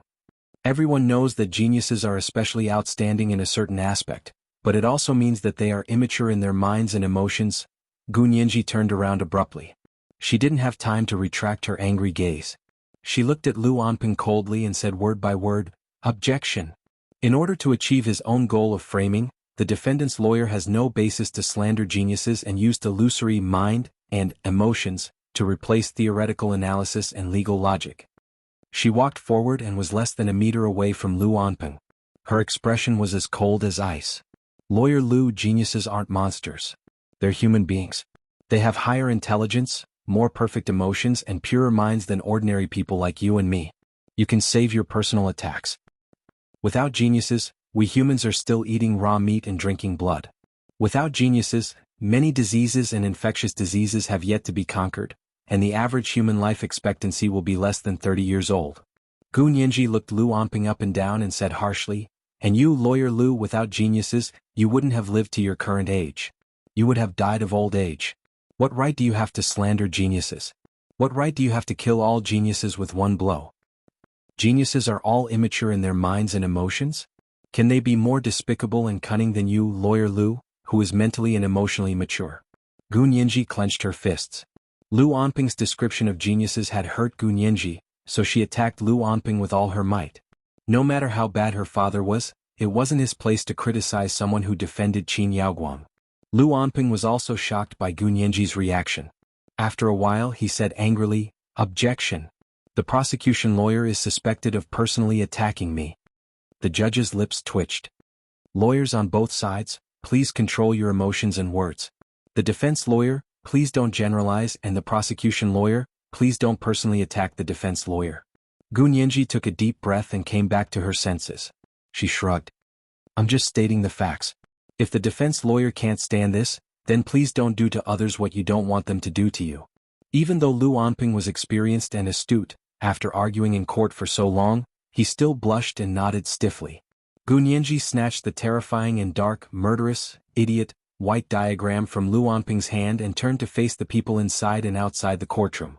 His gaze lingered in Lu Jin's direction for a moment. Lu Jin's eyes were already brimming with tears.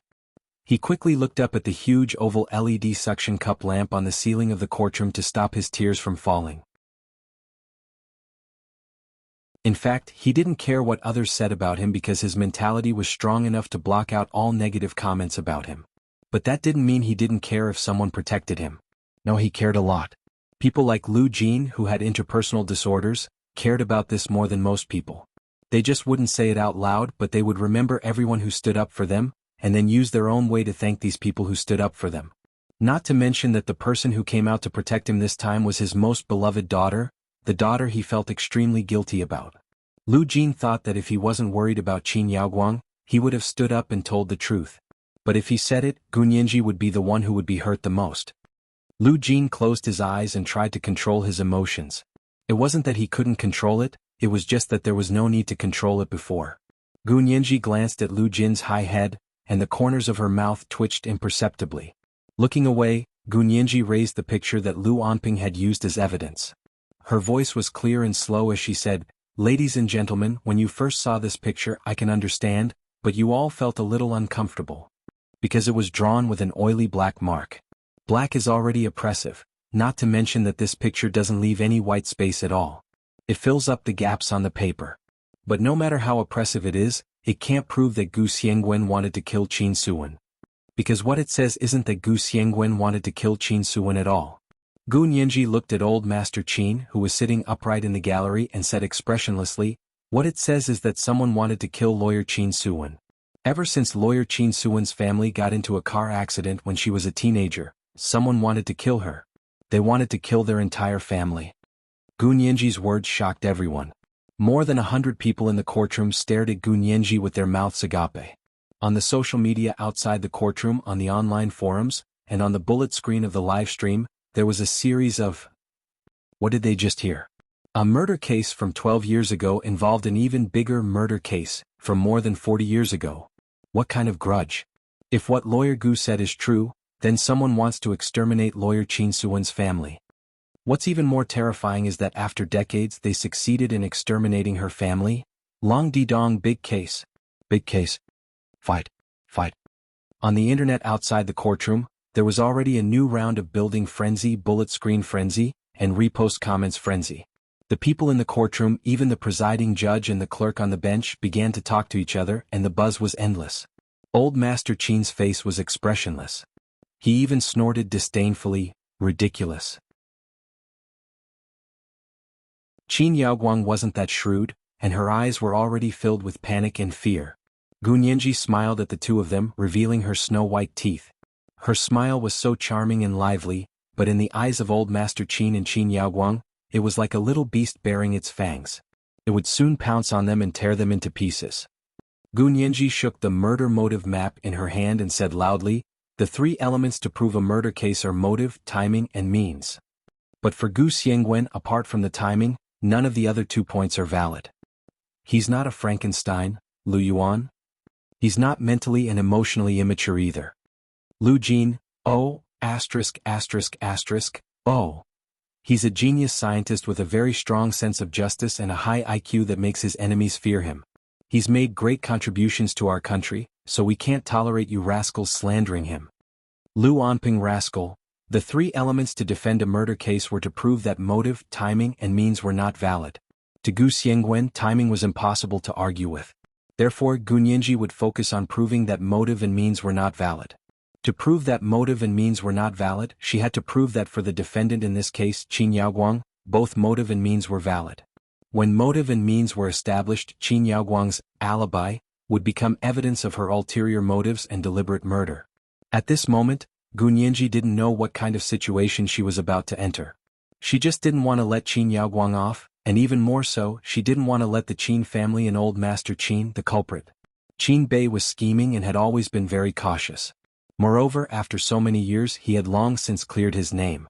However, the only thing he couldn't clear his name was Qin Suwen. Because not only did Qin Suwen survive, but she also married He Qingjian and gave birth to He Zhichu. With these two people around, it wouldn't be easy for Qin Bei to prove that he had nothing to do with Qin Suwen's family's tragedy.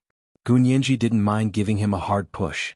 For a person like Qin Bei, the saying "an old man who doesn't die is a thief" was the most suitable for him. Lu Anping's head was buzzing and for a moment he couldn't think. The first time he saw this picture he felt very depressed and almost didn't want to look at it a second time. He had never thought that the content of this picture would be so rich. He composed himself and met Old Master Qin's cold gaze from the spectator seats.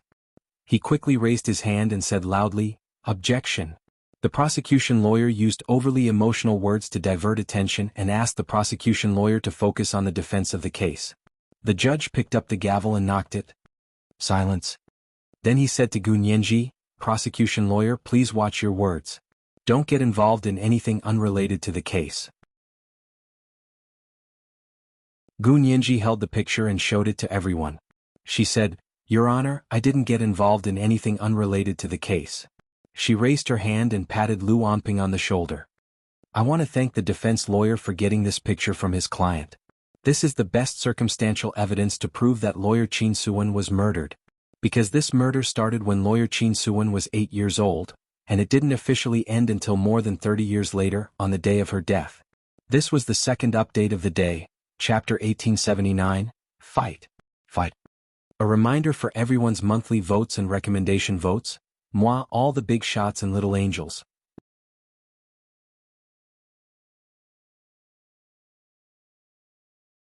Chapter 1891.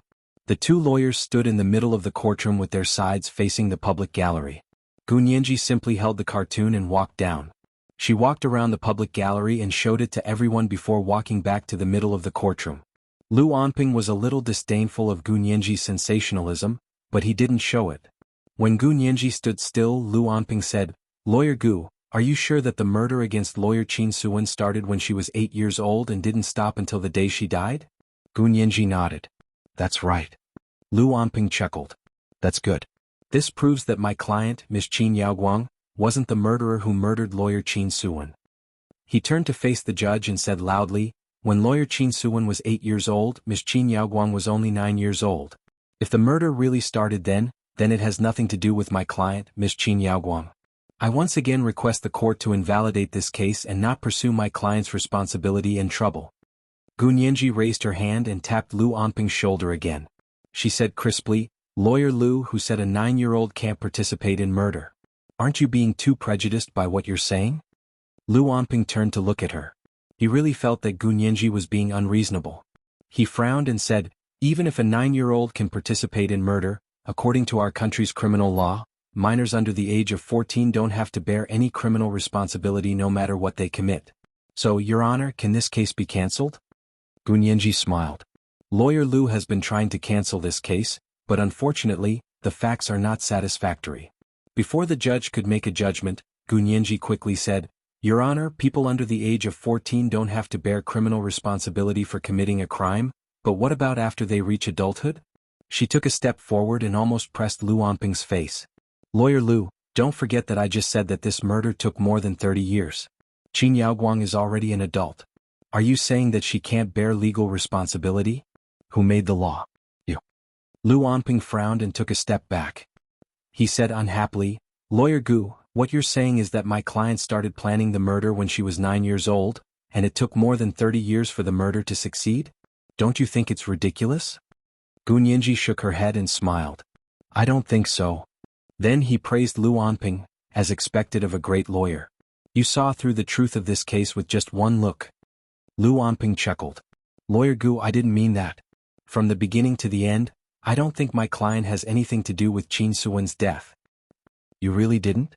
Gu Nianji waved the dark comic she had snatched from Lu Onping in front of him. "But look, how do you explain this?" Lu Onping took another step back and pursed his lips, not saying another word. Gu Nianji turned to face the people in the gallery and the camera by the wall. She said calmly, "I just proved that Qin Yaoguang had the motive to murder lawyer Qin Suwen. Now let's talk about how Qin Yaoguang murdered lawyer Qin Suwen. In other words, how did she kill lawyer Qin Suwen?" After a pause, Gu Nianji walked back to her plaintiff's stand. She turned on her laptop and connected it to the projector in the courtroom. She projected a forensic report and a doctor's diagnosis report onto the white projection screen. The court technician immediately dimmed the lights in the courtroom a little, but it didn't turn completely dark like before. Everyone's eyes were attracted by the two reports on the white projection screen. Gu Nianji pointed at the forensic report and said, "This shows that lawyer Qin Suwen died suddenly because of a heart problem." And the doctor's diagnosis report next to it was made when lawyer Qin Suwen was young. It proves that she had congenital heart disease. According to the information I found, congenital heart disease is related to heredity and is determined by genes. People with congenital heart disease will have it in their families. As Gu Nianji spoke, she clicked the mouse again and changed the other two medical reports and doctor's certificates. "I have two more pieces of evidence here. They were provided by lawyer Qin Suwen's two nephews, Qin Ziyuan and Qin Jining." Gu Nianji glanced in the direction where Qin Ziyuan and Qin Jining were sitting and nodded at them. Lu Onping also took a look and recognized Qin Ziyuan and Qin Jining. As Qin Yaoguang's defense lawyer, he had a thorough understanding of the people and things related to Qin Suwen. Of course, he had also investigated Qin Suwen's family. "Everyone please take a look. In these two diagnoses that have just been made, it proves that Qin Ziyuan and Qin Jining do not have congenital heart disease. Moreover, their DNA tests also prove that they do not have this gene. So, may I ask, where did lawyer Qin Suwen's congenital heart disease come from?" Gu Nianji put one hand behind her back and walked up to Qin Yaoguang. She looked at her with a smile and said, "Miss Qin Yaoguang, as a scientist in biological genetic medicine, can you explain to us why Qin Ziyuan and Qin Jining don't have the gene for congenital heart disease?" Perhaps it was because Lu Onping had always had the upper hand, but Qin Yaoguang didn't get angry. She maintained her poise and didn't immediately answer Gu Nianji's question. Instead, she looked at her defense lawyer, Lu Onping. Lu Onping walked over and reached out his hand. He gently knocked on the dock twice and said to Gu Nianji, "Lawyer Gu, my client doesn't need to answer this question. I've already invited an expert witness. He's a world-renowned heart surgeon and has absolute authority in the field of congenital heart disease. He can answer your question." "Oh." Gu Nianji deliberately put on a confident look. She tilted her head and said proudly, Then can I trouble your expert witness to explain? Lu Anping immediately applied to the court for the expert witness to appear in court. His witness list had been submitted to the court a long time ago, and all the formalities had been completed. Therefore, the judge quickly agreed to his application and had the expert witness waiting in the next room brought in. The expert witness who came in with the bailiff was a middle-aged man about the same age as Lu Anping. He was very tall and looked very muscular and fit. It was obvious that he worked out regularly. He wore a light gray thin wool suit and a silver gray striped tie.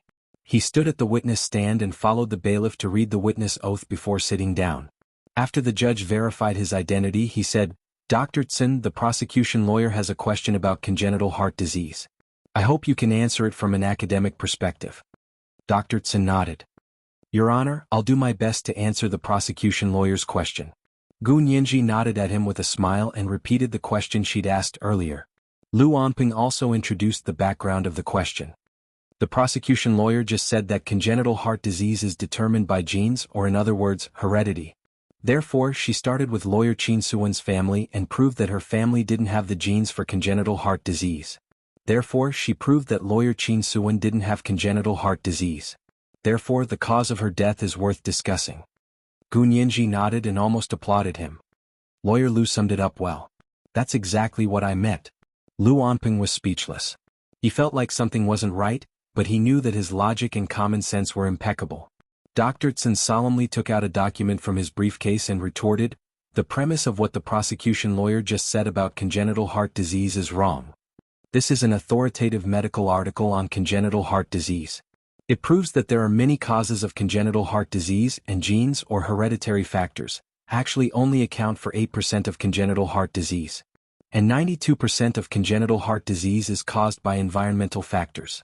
Especially when a woman is affected to a certain extent during pregnancy, especially during the critical period of the fetal heart development, it can also cause congenital heart disease in the fetus." Gu Nianji pretended to be shocked and interrupted, "No way? External factors can cause congenital heart disease in the fetus. Dr. Tsin, what external factors can cause congenital heart disease? Can you tell us about it?" Dr. Tsin said professionally, "The early period of heart development in the fetus is very critical. If the mother takes inappropriate drugs at this time or is infected with a virus, or is exposed to environmental pollution or radiation, it can seriously affect the development of the fetus heart and greatly increase the possibility of congenital heart disease in the fetus." Gu Nianji exclaimed in a professional manner, "Virus. Virus infection can also cause congenital heart disease in the fetus. This has completely overturned my understanding of congenital heart disease. I thought it was caused by genes or heredity." Dr. Tsin smiled gently. "No, your understanding is wrong. Most congenital heart disease has nothing to do with heredity. The influence of the virus is indeed greater. If the mother is infected with the rubella virus in the first 3 months of pregnancy, there is a 90% chance that the fetus will suffer from congenital heart disease."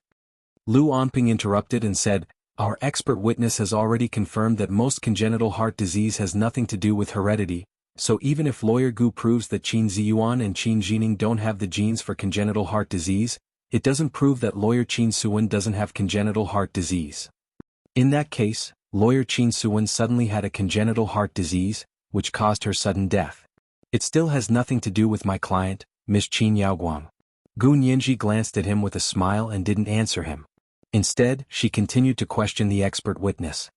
"Then what you're saying is that after the mother is infected by the virus is transmitted to the fetus through the placenta and blood, which causes the fetus to get sick, right?"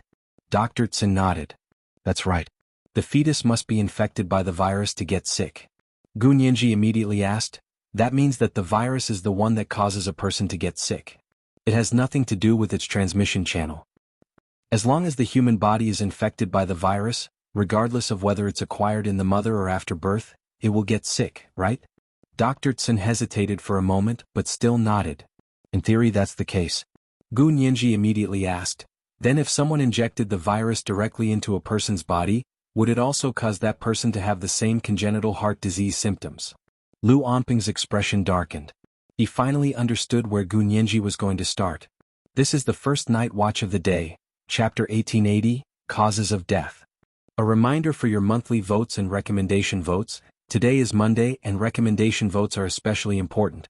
There will be a second night watch at 8 p.m. Moi, everyone, little angels.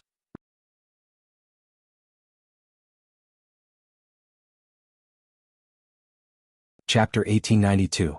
Dr. Tsin, the expert witness invited by Lu Anping, replied seriously, "In theory it's possible, but it's too difficult to do so. Also, as far as I know, this virus has never appeared before." What? Gu Nianji didn't interrupt Dr. Tsin's narration and continued to ask questions. The reason is very simple. If you were infected by the virus during the fetal period, you would have symptoms of heart underdevelopment. This is congenital heart disease. And if you were infected after birth, your organs would have already fully developed. How could you have symptoms of heart underdevelopment? Could it be that a fully developed organ can grow in reverse? Dr. Tsin laughed in what he thought was humor. Gu Nianji, on the other hand, seemed to have been enlightened. She suddenly understood many key points that she didn't know very well. When she stood in court, her court defense strategy was the route of, if you want to take, you must first give. It seemed like she was in a disadvantageous position. The flawed evidence and arguments that she released were repeatedly refuted by the other party, but she advanced step by step and found her advantage from the other party's repeated refutations. She dealt a heavy blow to the other party. Her eyes flashed as she said, "Then what if there was such a virus? Would it be possible to have such symptoms?" Dr. Tsin was a very professional person. He didn't force himself to be authoritative in a field he didn't understand. Instead, he said very modestly, "This belongs to the field of genetics. I don't know much about it, so I can't answer."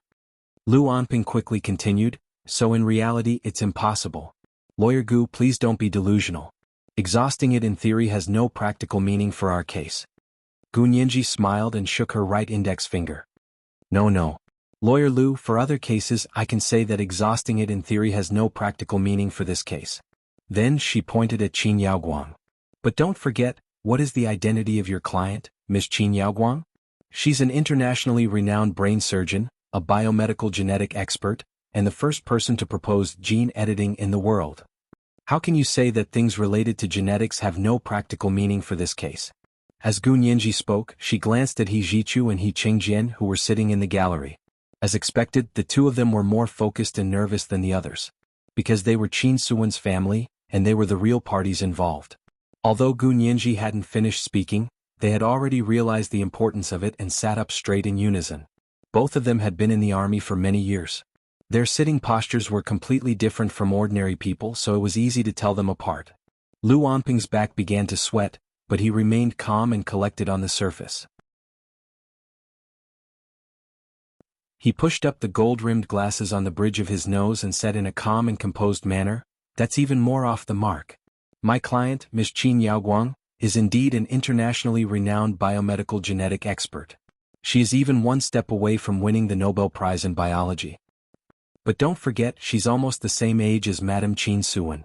Don't tell me that Madame Qin Yaoguang is talented and can do genetic research since she was young?" This was indeed a problem. However, it wasn't a problem for Gu Nianji, because her goal had never been Qin Yaoguang alone. Qin Yaoguang was just a cover. She wanted to use her to pull out another person even if she lost the case. "Well said, Lawyer Lu." Gu Nianji immediately applauded Lu Anping. Lu Anping's face was as black as the bottom of a pot. It was definitely not a good thing for him to be applauded and praised by the opposing lawyer in court. Gu Nianji looked at Lu Anping's dark face in amusement and said further, "Madame Qin Yaoguang is indeed the same age as Lawyer Qin Suwen. So Madame Qin Yaoguang isn't the only murderer in this murder case that started when Lawyer Qin Suwen was 8 years old." Lu Anping came back to his senses and quickly said, "But Madame Qin Yaoguang is the only defendant in our case. If there's anyone else, we have to find out if that person is Madame Qin Yaoguang's accomplice or the mastermind of this case." Gu Nianji's expression turned cold. "Lawyer Lu, don't forget that although the defendant in this case is Qin Yaoguang, the purpose of this case is to find the real murderer for Lawyer Qin Suwen's death.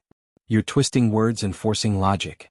Lu Anping said loudly, "Your Honor, I ask the court to prohibit the prosecution's lawyer from continuing to talk about people or things that have nothing to do with this case." The judge folded his hands on the file in front of him and sighed softly. He raised his hand and said, "Lawyer for the prosecution, please be careful not to be too distracted. If the murderer in this case is someone else, we can choose a later date to retry the case." Gu Nianji shook her head. Your Honor, I'll soon be able to prove that Qin Yaoguang is definitely one of the murderers. I can't say that the murderer is someone else. The judge pondered for a moment and reluctantly nodded. Then please continue to produce evidence to prove your point. Gu Nianji nodded in agreement and immediately asked Lu Onping, just now you and your expert witness proved that Madame Qin Suwen did have congenital heart disease, and this congenital heart disease was not inherited, but because of other factors. Madame Qin Suwen had the disease when she was still a fetus, right? Lu Onping hesitated for a moment. If he said no, then Gu Nianji would be able to prove that Qin Suwen's congenital heart disease had been acquired after birth. In other words, there was a virus that could cause a person to get sick after birth. But Dr. Tsin had also said that this was only a theoretical possibility. In fact, there was no such virus, and whether organs could grow in reverse belonged to the field of genetics. Although Dr. Tsin didn't elaborate, Lu Onping knew that Dr. Tsin was just being cautious. He wouldn't give any authoritative testimony in court if it wasn't in his field of expertise. But in reality this was no different from denying it. Lu Onping composed himself and nodded. Yes, since there's no problem with the Qin family's genes, then something must have happened to Madame Qin Suwen's mother when she was pregnant. She might have been infected with the rubella virus, or there might have been an accident, environmental pollution or radiation. Gu Nianji spread her hands and said regretfully, but unfortunately, lawyer Qin Suwen's mother died in a car accident when she was 8 years old. She was burned to death. In that case, we don't seem to be able to prove when Madame Qin Suwen got sick with congenital heart disease? Lu Onping's brows were tightly furrowed. His regular facial features showed a very stern expression. He looked like a political science dean in a school or an instructor in the army. He said in a low voice, "Do we still need to prove this? Madame Qin Suwen must have gotten sick when she was still a fetus. I thought we had already reached a consensus." "I didn't reach a consensus with you." Gu Nianji pointed at her head. "I think the problem is very open-minded and definitely won't be limited to one set of rules. In other words, I'm very good at brain teasers." As she spoke, Gu Nianji held up Gu Xiangwen's dark comic again and showed it to everyone in court. For example, this picture. Most people look at the picture from top to bottom, but some people are used to looking from bottom to top. If this picture is looked from bottom to top, its meaning will completely change. This first picture will become a car on fire. A girl is burning in the fire, and there are two figures hugging her tightly in front and behind her. From the name in the arrow box, we know that the girl is Qin Suwen. So this picture should be the scene of Qin Suwen's family getting into a car accident. In other words, this happened when Qin Suwen was 8 years old. And the picture of the dilapidated hospital bed becomes the second picture. In this picture we can see Qin Suwen lying on the hospital bed. A sneaky black figure is trying to inject medicine into her fore. From this sequence, the third picture is still a scene in the hospital. Qin Suwen is lying on the operating table, and 4 or 5 doctors wearing masks are performing surgery on her. Her eyes are open and her face is terrifying and ferocious, but her eyes are calm and clear. Gu Nianji's voice was trembling slightly. Anyone familiar with her would be able to tell that she was trying her best to hold back her sobs. Hua Xiaoheng had been sitting not far from her and hadn't said a word from beginning to end. At this moment, he nodded slightly at her and stared at her with a gentle gaze. Gu Nianji's tumbling emotions were completely soothed. She took a deep breath and continued, "This way the chronology is very obvious. The first picture of the car accident is the picture of Qin Suwen's family of 3 having an accident when she was 8 years old. The second picture is the picture of Qin Suwen being treated for burns in the hospital after the car accident. From this, we can already see that someone wanted to harm her. Look at this sneaky black figure, it's definitely not a doctor or a nurse. What is he adding to Qin Suwen's for? And the third picture is the picture of Madame Qin Suwen undergoing plastic surgery after her face was disfigured in the car accident." Gu Nianji paused at this point, then changed the topic and looked at the expert witness, Dr. Sin. "Dr. Tsin, as the leading expert in cardiac surgery, can you tell me how a patient with congenital heart disease should be taken care of to ensure that she can grow up to be an adult?" Dr. Tsin mused. "First of all, of course, she needs to rest quietly and not be stimulated by anything. The stimulation I'm talking about is not only mental but also physical. Actually, for those who are congenitally weak, most of the mental stimulation comes from physical stimulation." Gu Nianji spoke quickly. "Then do you know that when Madame Qin Suwen had a large area of burns when she was young, it is very stimulating to the body?" Dr. Tsin, Lu Onping. Gu Nianji saw their faces turn pale and did not allow them to refute, so she immediately said, Lawyer Lu believes that Lawyer Qin Suwen received congenital heart disease from her mother when she was still a fetus. Then how did Lawyer Qin Suwen, who was born with congenital heart disease, survive the severe burns when she was 8 years old? Survive the recovery period after the burns? Survive the plastic surgery period after that? Dr. Tsin, as the leading expert in this field, can you explain to us how something like this that defies common sense in medicine happened? This is the second update of the day, Chapter 1881, Defies Common Sense in Medicine. A reminder for everyone's monthly votes and recommendation votes. Moi, everyone little angels.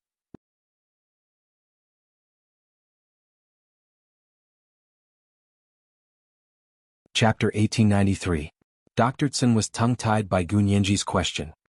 He thought about it carefully before replying honestly, if that's the case, it is indeed contradictory. However, I didn't know that Lawyer Qin Suwen had undergone this kind of surgery when she was young. Lawyer Lu asked me to come here to answer the question about congenital heart disease. So you know now?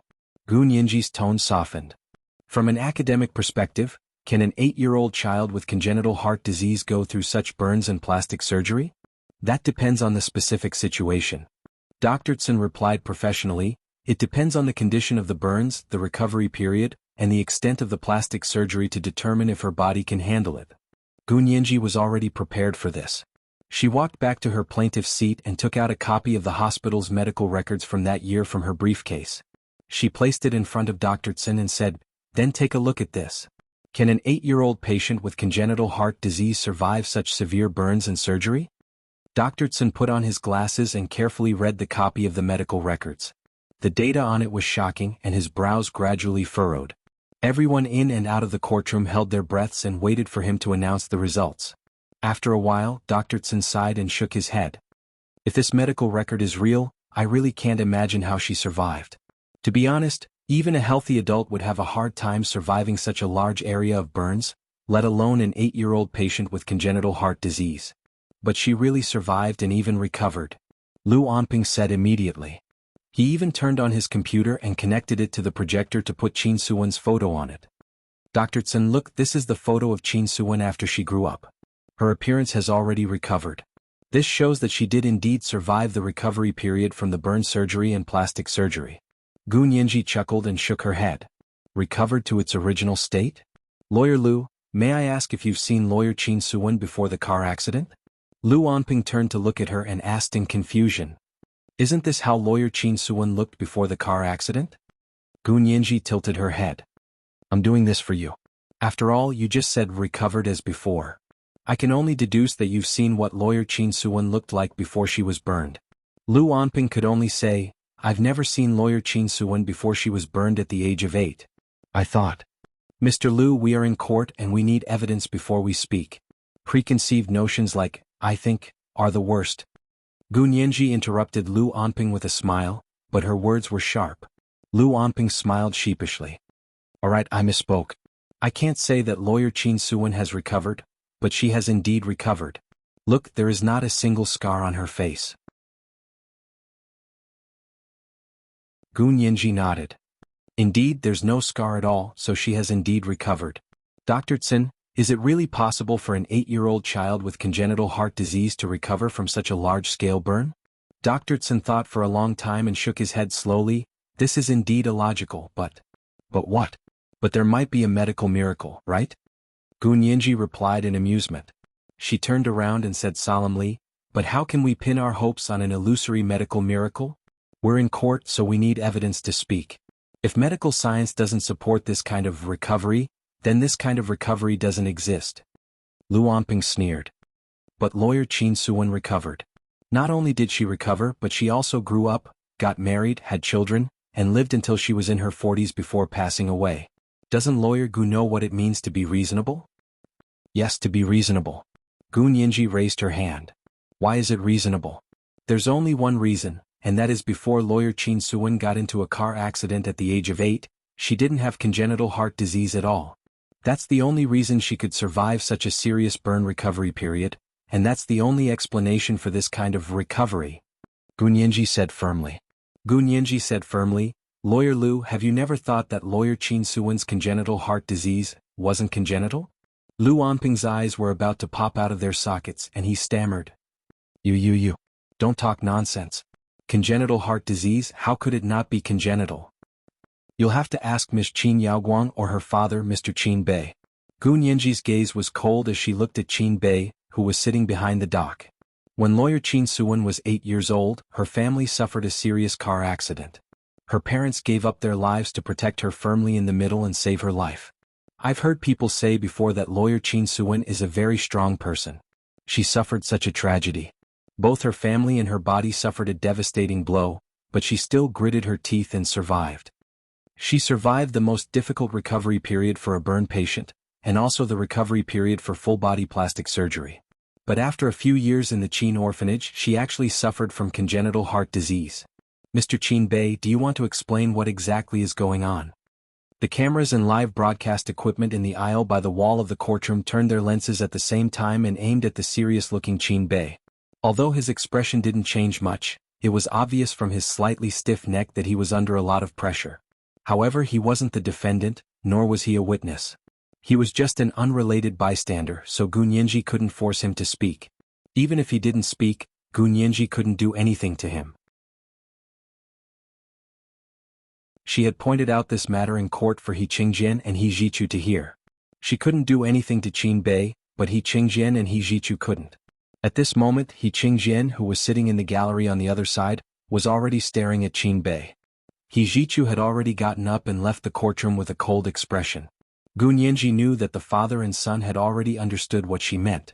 Therefore, she only looked at Qin Bei quietly for a while before turning her gaze to Qin Yaoguang, who was sitting behind the dock with her eyes darting around.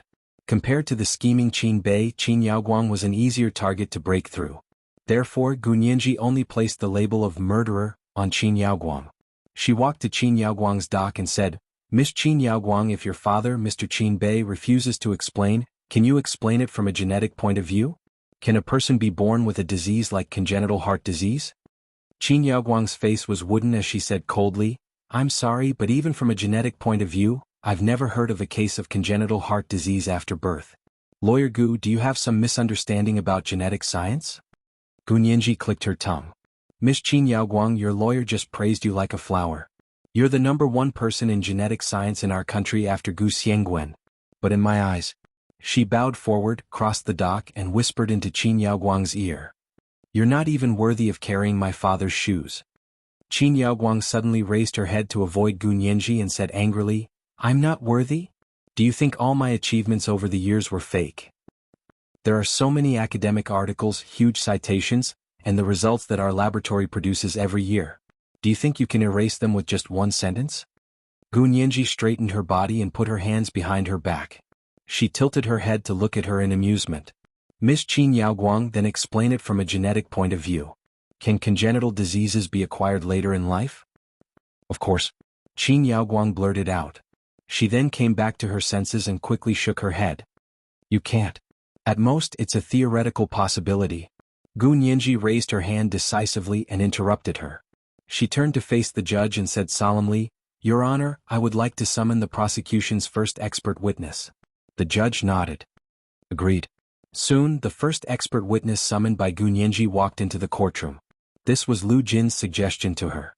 The person she was looking for wasn't as famous as Qin Yaoguang, but he was very knowledgeable.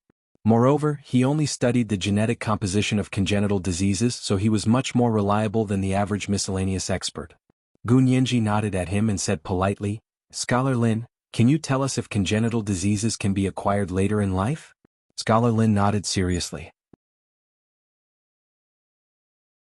From a genetic point of view, it's completely possible. Because congenital diseases, the root cause is during the development period of the fetus, which is when the DNA is differentiated and recombined.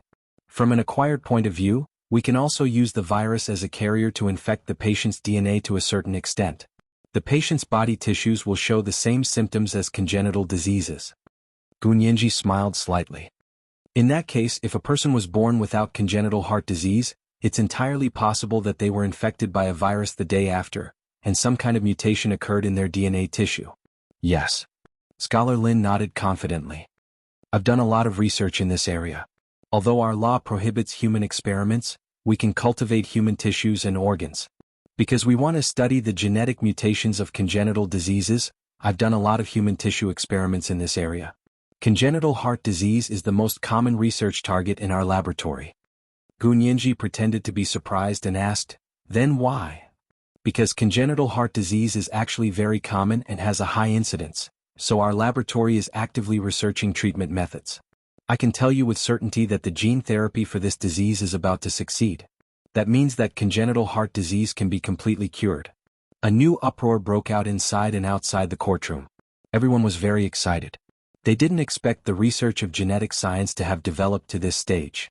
Gunyenji smiled and waited for everyone to quiet down before asking, "Then if a person's genes were infected by a virus and they had congenital heart disease, would this disease be hereditary?" Scholar Lin thought about it for a moment and said slowly, "It's hard to say because hereditary factors only account for 8% of the incidence of congenital heart disease. However," he hesitated for a moment but still said, "However, in this case, although the probability of congenital heart disease being hereditary is very low, because this person's genes have been infected by a virus and there are mistakes and deletions, there is a high probability that this person's genes will be passed on to his descendants."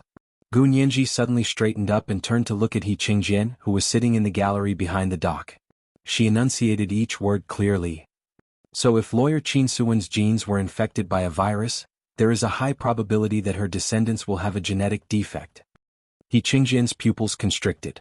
His son, He Jichu, had been born with a genetic defect. So this was where it came from. This is today's first update, Chapter 1882, Tracing the Source. A reminder for everyone's monthly votes and recommendation votes. Today is Monday and recommendation votes are very important. There will be a second update at 8 p.m. Mwah everyone little angels.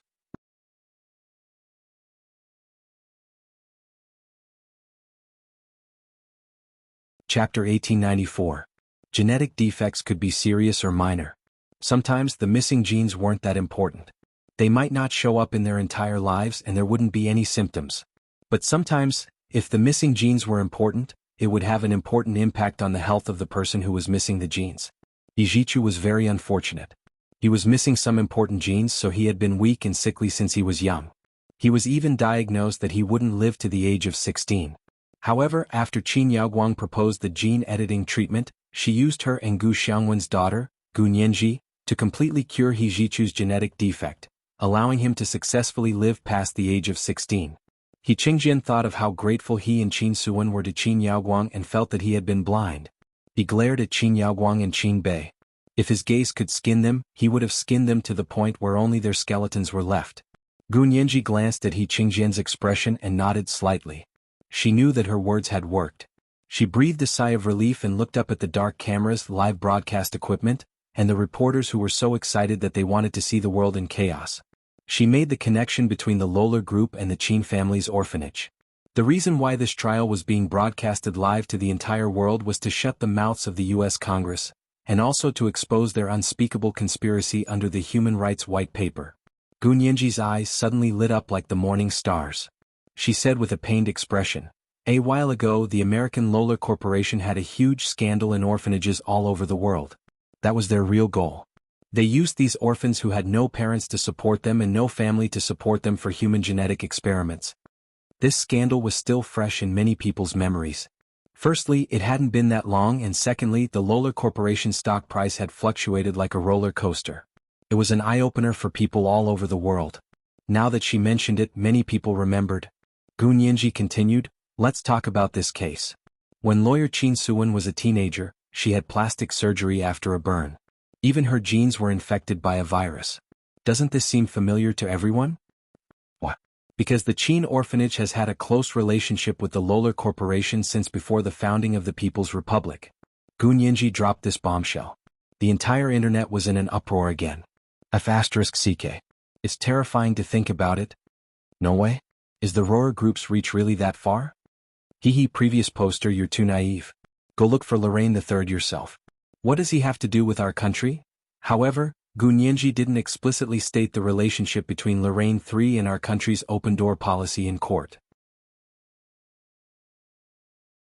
She only focused on the relationship between the Lorraine Group and the Qin orphanage. She connected her laptop and typed out more evidence. They were newspaper, magazine and TV news clips from decades ago. Everyone please take a look. Back then, among the doctors who performed plastic surgery on lawyer Qin Suwen, there were 2 foreign experts. They were funded by the Lola Group Charity Fund. And all the funds for lawyer Qin Suwen's plastic surgery after her burn were donated by the Qin Orphanage. Because of this, the Qin Orphanage's reputation in society was very high. When the Qin family's orphanage controlled the progress of the entire surgery from the funds to the manpower, it goes without saying what they did to the young lawyer, Qin Suwen. Gu Nianji's only regret was that there were no surveillance cameras in the operating room during that era, so there were no recordings of the surgery. Otherwise, the other party's tricks would have been exposed to the world long ago. But it wasn't too late now. With her around, even if there were no surveillance cameras, she would restore it. Qin Yaoguang's defense lawyer, Lu Anping, immediately raised his hand and retorted again, "Objection. What happened when Qin Suwen was 8 years old has nothing to do with my client. The prosecution lawyer can't blame everything on my client, Miss Qin Yaoguang." Nothing to do with it? Gu Nianji didn't wait for the judge to speak. She took a step forward and stood opposite Lu Anping. She asked calmly, "The cause of lawyer Qin Suwen's sudden death was the so-called congenital heart disease. Now we have proven that her congenital heart disease wasn't innate, but acquired after the Qin Corporation used a virus to infect her genes under the guise of plastic surgery. This ticking time bomb was planted decades ago. Lawyer Lu, you're telling me now that it has nothing to do with your client? Do you dare say that your client doesn't know about these past events?" Lu Anping waved his arms and insisted, "You have no evidence. This is all speculation. My client didn't have the time to murder Qin Suwen." Gu Nianji immediately retorted, "Since you've already admitted that your client, Qin Yaoguang, had the motive and means to murder Qin Suwen, then let's now prove that Qin Yaoguang had the time to do it." "What time?" "I've already proven that when lawyer Qin Suwen died, my client, Miss Qin Yaoguang, was attending an international conference on biological and genetic science in Hawaii." Lu Anping retorted calmly, "Just this one point alone makes all your evidence invalid. In a murder case, motive and means aren't the most important. The most important thing is whether there was a chance to actually commit the murder. If this point isn't valid, then nothing else is valid.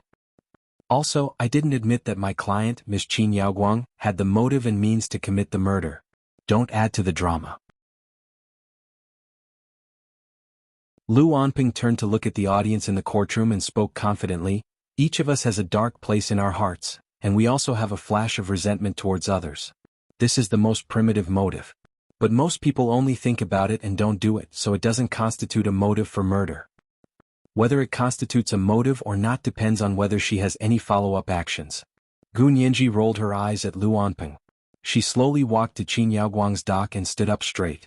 She looked down at the pale Qin Yaoguang and said, "Miss Qin Yaoguang, you were attending an international biomedical conference in Hawaii, weren't you?" Qin Yaoguang glanced at Lu Anping. Gu Nianji was impatient. She tapped her finger on the table of Qin Yaoguang's dock. "What's so shameful about this small question? You still have to look at your defense lawyer to answer? Could it be that your meeting minutes are also fake?"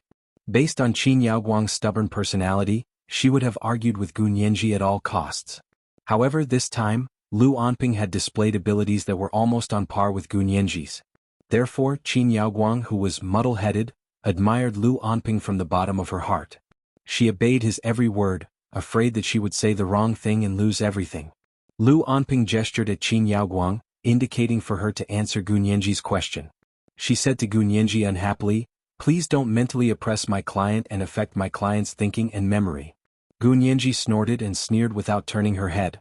"The defendant's lawyer thinks too highly of your client. Do you really think your client is a person with interpersonal disorder who doesn't care about what's going on outside and only cares about doing experiments?" Lu Jin, who was sitting in the gallery, suddenly felt his knees hurt. The corners of Lu Yuan's lips curled up slightly. He looked back and silently mouthed to Lu Jin, "You deserve it." Lu Jin, Lu Anping frowned. There was nothing that couldn't be said at the international conference back then, but the prosecution lawyer, "Can you be nicer to my client? After all, she's your biological mother." Biological mother? Gu Nianji's emotions were in turmoil. She clenched her fists and continued to look at Qin Yaoguang. "Now that your defense lawyer says you can speak, can you answer my question?" Qin Yaoguang was relieved to receive Lu Anping's permission.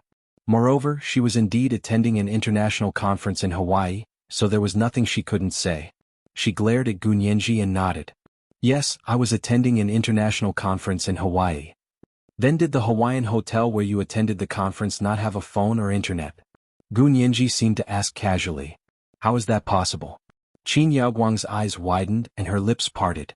She asked in disbelief, Hawaii isn't an isolated island. And that was only 12 years ago. The internet had already appeared but not many people used it, but it was already very common in the United States. As for the phone, how could there not be a phone in a 5-star hotel? Miss Gu, do you know what you're talking about? Gunyenji nodded. Please call me the prosecution lawyer, thank you. She turned around and returned to her plaintiff's stand. She opened a file on her laptop and said, This is a phone record we got from our country's telecommunications bureau. To be precise, it's a phone record from 12 years ago when Miss Qin Yaoguang was attending an international conference in Hawaii. Let's see who you've called. First of all, the phone number that appeared the most frequently was a phone number from the He residence. Gunyenji showed a phone number with the middle few digits blacked out because He Qingjian's number couldn't be made public. She pointed at the phone number that had been blacked out in the middle and said mockingly, Miss Qin Yaoguang, you only attended a 3-day conference in Hawaii, and you made 36 calls to General He Qingjian. On average you made 12 calls a day. Although each call didn't last long, what were your intentions in tirelessly calling someone else's husband? This was the second watch of the day, Chapter 1883, Hawaii is not an isolated island. A reminder for monthly votes and recommendation votes. Today was Monday and recommendation votes were very important. There was a second watch at 8 p.m. Moi, all the big shots and little angels. That you're tuning in to the Han Lee's Wuxia Chronicles YouTube channel. We're so grateful for your support and don't forget to subscribe to join us on this incredible journey through captivating stories. Your generosity through donations truly makes a world of difference, as it's the primary source of revenue that allows me to expand and enhance this channel for you. Thank you from the bottom of my heart for being a part of this adventure.